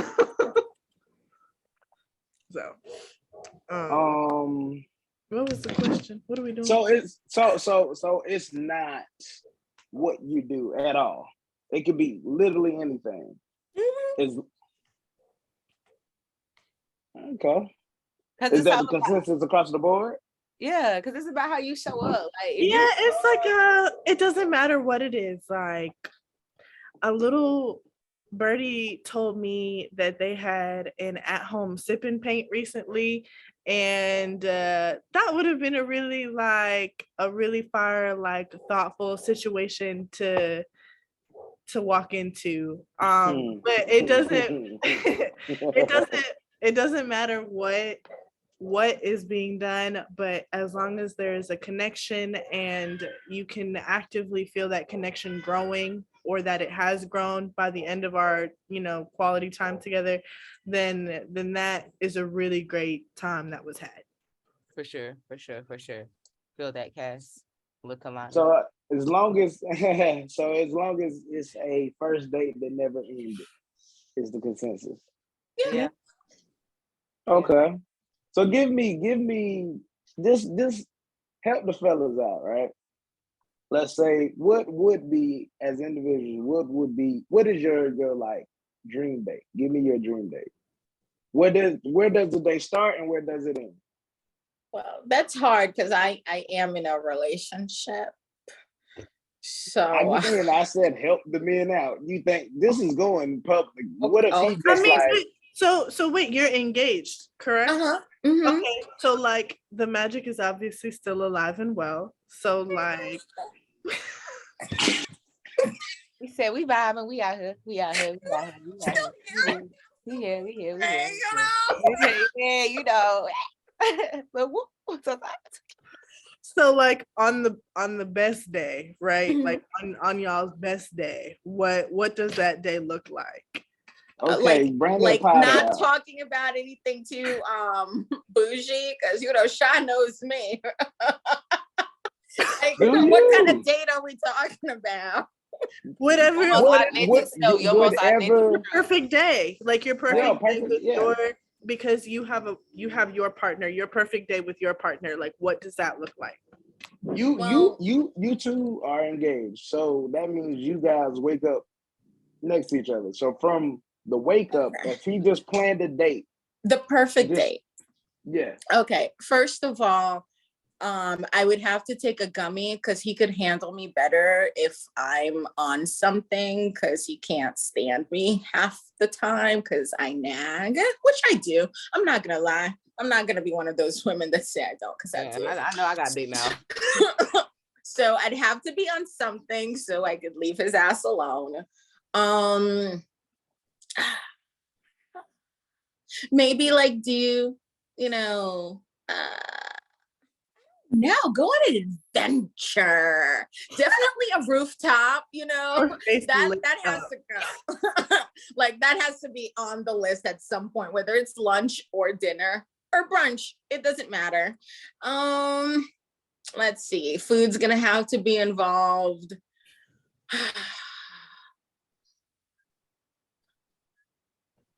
I think us not getting on each other's nerves. Like, just one day, can we get along? Like, damn, we were having a good week. Like, remind me why I like you. One day. To rekindle the relationship. And then, we'll probably end up with, me saying tired and him saying, come on, let's, I'll be like, I got work in the morning. And then, I'll flip a coin, see where it lands. One time only. There you go. That's it. I guess I'll go next. I guess my perfect date would kind of be like we got kids, so that's like a hard.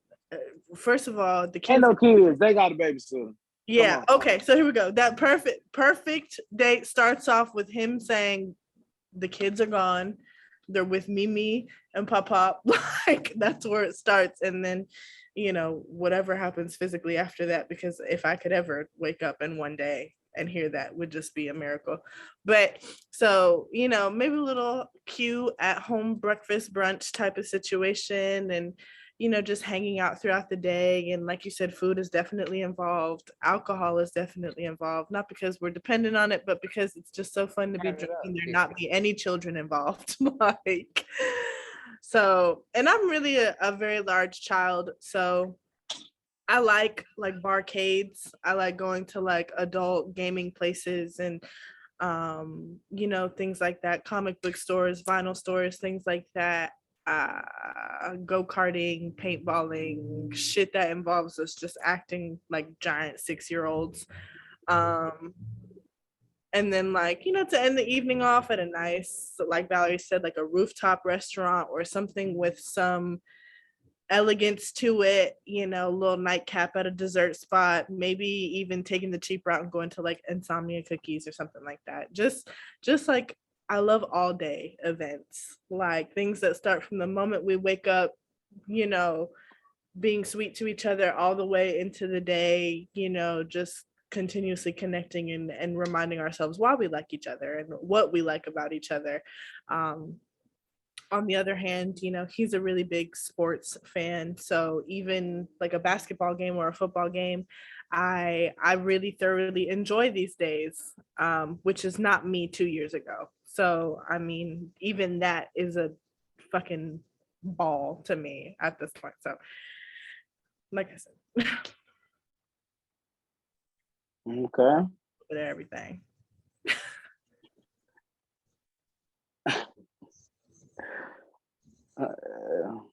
Okay. Taylor? Yeah, I'm right along the lines of Cass. I think with the two of us, Mama Risa guy, like we both are like two big ass kids. So it's like, and we like to participate in, you know, substance use and abuse, whatever, how we want to paint it or call it. So definitely, like, I would say, you know, because, you know, just I am a bit of a homebody, but when I go out, I like to go out. Like, I like to be a big spender. I like to have fun. So I'm definitely like on some, like, we starting out at brunch, like we did in the mimosa type, we getting lit, we getting toe up. Then we gonna come back to the house, you know, because I'm gonna need a nap. Like, I need to rejuvenate. And then doing something like, because I'm super competitive, it's the Leo in me, like doing something like going to a Frankie's or going to Carowinds or something, some type of arcade, something that's just like, you know, fun where we can play and whatnot, doing that. And then, you know, finding like maybe like a little ice cream shop or something in between, a little breather, and then starting on to a nice dinner, you know, getting into no ice cream and Carolines. That sounds sick.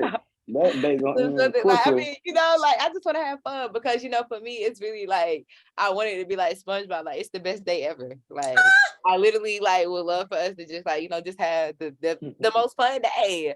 And so like that would be for me an eventful day, like Cass was saying, and then ended it with like, you know, a nice rooftop dinner and stuff. Like, you know, we dressed in express, we don't put that shit on, like we and then, you know, God know it wouldn't be me if I didn't end on this note, but of course, you know, coming home to, you know, that good, like that would really be that's like the ideal perfect date for me. No like, coin flipping. like, yeah, like No coin flipping over here. like, I'm gonna show you why we got some kids. Yeah, you think like the hot girl gotta come out and like a day like that, like you definitely get Meg needs at the end of the night. So yeah, like I'm gonna remind you why somebody called me mama. I'm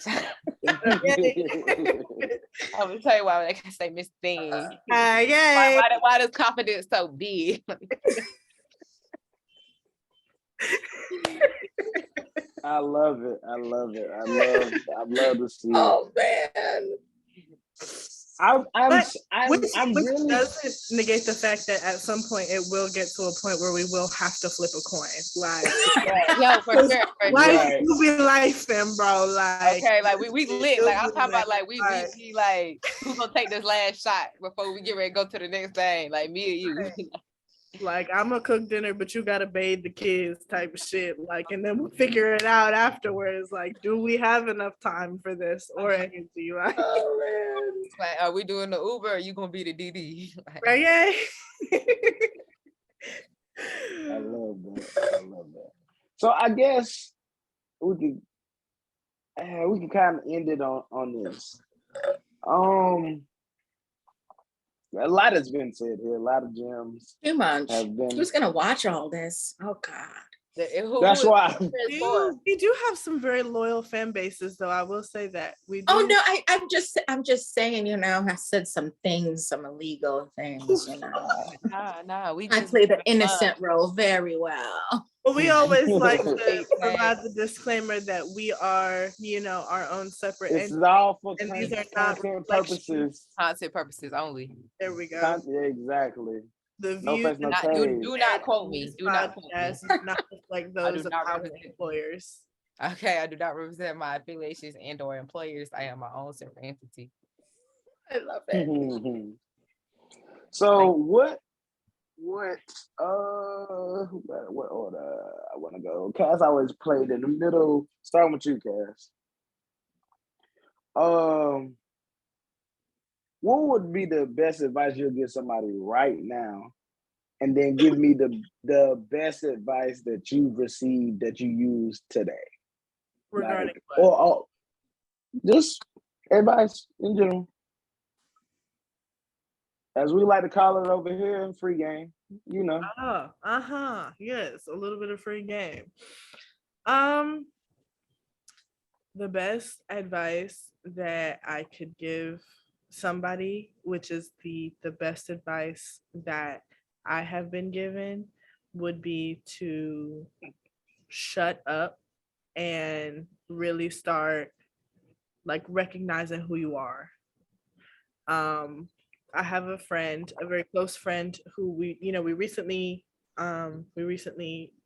it's like a fresh relationship, but it's one of those that like you could tell it's gonna be like a real forever type thing. She tells me all the time that I just do not see myself for who I really am in real life, and it is true. Because all of my friends have said it. Shy has been saying it for almost 10 years, amongst everybody else that we know, about who I am and what I look like and the type of person that I am. So just my best advice would be to shut up and really listen to or pay attention to like who you are. Really step into being your authentic self. Like if that means reading self-help books or watching Talks with Tay, to really kickstart your healing and your growth journey, then do that. You know, like just really surround yourself with a camp who sees you at your best and worst and still thinks that you are the fucking greatest that there ever was. For sure, we tweet. Shout out to Cash. Shout out to Grit Talk. Y'all already know. I guess I'll go. Advice I would give to someone would be live life to the fullest. Live today like it's your last. Don't let anything keep you from enjoying what life has to offer, because you've only got one life to live, you know, unless you get reincarnated. I mean, there might be something to that, but you know, need to hear another. Wait. I said it might be something to that, but there's need to hear another conversation for another day. Okay. Best advice I've ever been given is the best advice I've actually lived by is don't trust these niggas. Well, I knew somebody was gonna say it. Get funny. What I thought that was gonna go exactly Kaya like said, you that. put your trust in a nigga, stupid hoe. How you fit? Yeah, I'm just kidding. Listen, at this point, don't trust these bitches either. No, for real. These ungrateful hoes, these ungrateful men. Shout out to me. I guess I'll go. And honestly, mine is gonna be more so a quote. And of course, shout out to the whole team. And this is coming straight from Shy himself. And I feel like it's a quote that has helped me, you know, not only be able to love myself more, but others more. And it's love without honesty is manipulation, and honesty without love is brutality. And I would give that to people and just saying, like, you know, love yourself enough to be honest and stuff with people, and be honest enough with people to let them know that you love them. And that's just because I feel like as you start to grow and stuff with yourself, the first thing you gotta be able to do to even be able to, you know, become aware and show up as a better you is be honest about who you are, and then be able to love that. And then when it comes to dealing with other people and accepting them as is, like, you know, you got to be able to be honest with yourself first about who they are and then be able to love that. So for sure, take that how it resonates. Might not be for everybody. They'll get it and repost. That's what I always say. All righty. Look. It'll later. So then I guess that just leaves us. We actually got a couple more minutes. Not a lot, but a couple more minutes. I will say, tell the people where they can find you, plug all your social media, or if you don't want to be found. All righty. You know, I guess I'm gonna start. I'm gonna say, shout out to Talks with Tay. That is my podcast platform, which you can find on YouTube, Spotify, and Instagram. On YouTube and Spotify at Talks with Tay. That is one phrase. TALKSWITHTAY. It'll be a little AV with a little pencil stick black girl and Talks with Tay in purple. If you want to find us on Instagram, it's @_Talks with Tay. Same spelling, same phrasing, _ one word, Talks with Tay. And if you would like my personal social media, you know, you just got to catch that. Tune in to Talks with Tay and, you know, maybe you'll find that handle. I don't have much of a social platform, but you could hit me up at When in ATL on IG or TikTok. I think on IG it's _ When in ATL. I don't know. I'll have to look into it, but I'm on there. Or my personal IG, which is eccentric _ soul 86. Yeah, I don't even know if we follow each other, to be honest. We don't. I just got your number, Shy, like 2 days ago. Yeah. Put the bats in the group message. Yeah. I was gonna wait till that was off cam, but yeah, definitely do that. We gotta do that. So, of course, like I started off the podcast, I am the first lady, and the best thing to ever happen to Grit Talk Podcast. You can see that in motion at Grit Talk Podcast on both Twitter and Instagram. I am also one half of the Battle of the Sexes. Who Mans is this? And that is exactly what it sounds like on Twitter and Instagram. For those who can't spell, WHOMANDIS. Who Mans is this? Wait, did I miss an S? Yeah, I did. So WHOMANSDIS. Who Mans is this? And then if you are really looking for some beautiful MILF nerdy energy, both my personal socials are Stop it.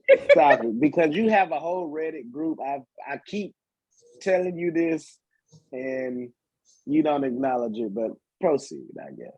Anyway, if you're looking Cass, not the little one, for that, it's both on Twitter and Instagram. Cass R Bear, that's KASRBER, and that is where I thrive the most as who she is. You feel me? I thought it was Castle Bar, like Escobar. To be honest, this entire time. That's my name, Cassandra.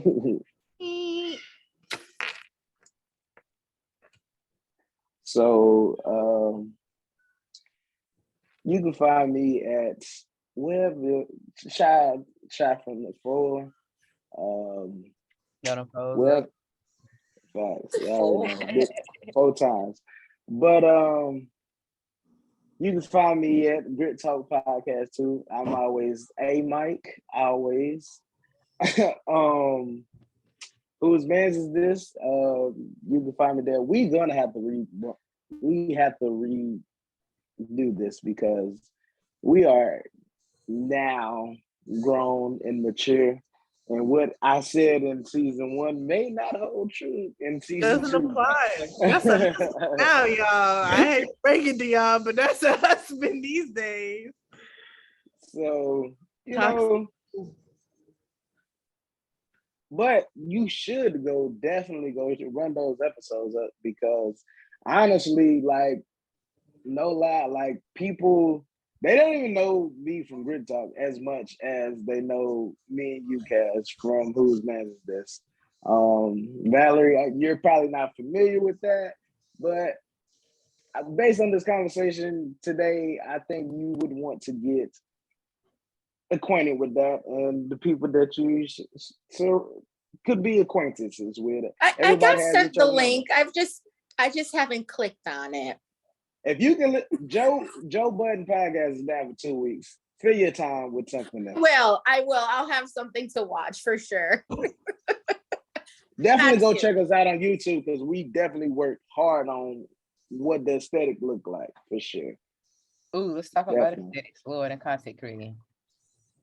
Yeah, that was good though. That was a good look. Definitely. Yeah, y'all be looking raw, not gonna lie. It's a good look. We still have 2 unreleased episodes, but there's that. We're working on it. I'm a big key to forgiveness and trying to get him back. It's the only man that I'll ever do. I ain't right. Boy. Right, yeah, but I actually have to go. I have to attempt to be a housewife and cook dinner. So I got paella on the menu. Gotta get started on that. We'll see what happens. Okay. Make a page out your book. I let that man come over here and starve every day. Yeah. Every blue moon, when I felt like he was on his best behavior. Give him a little chicken. All right, y'all. I'll see y'all later. Bye. Thank you, Thank Valerie. you. Bye. Bye.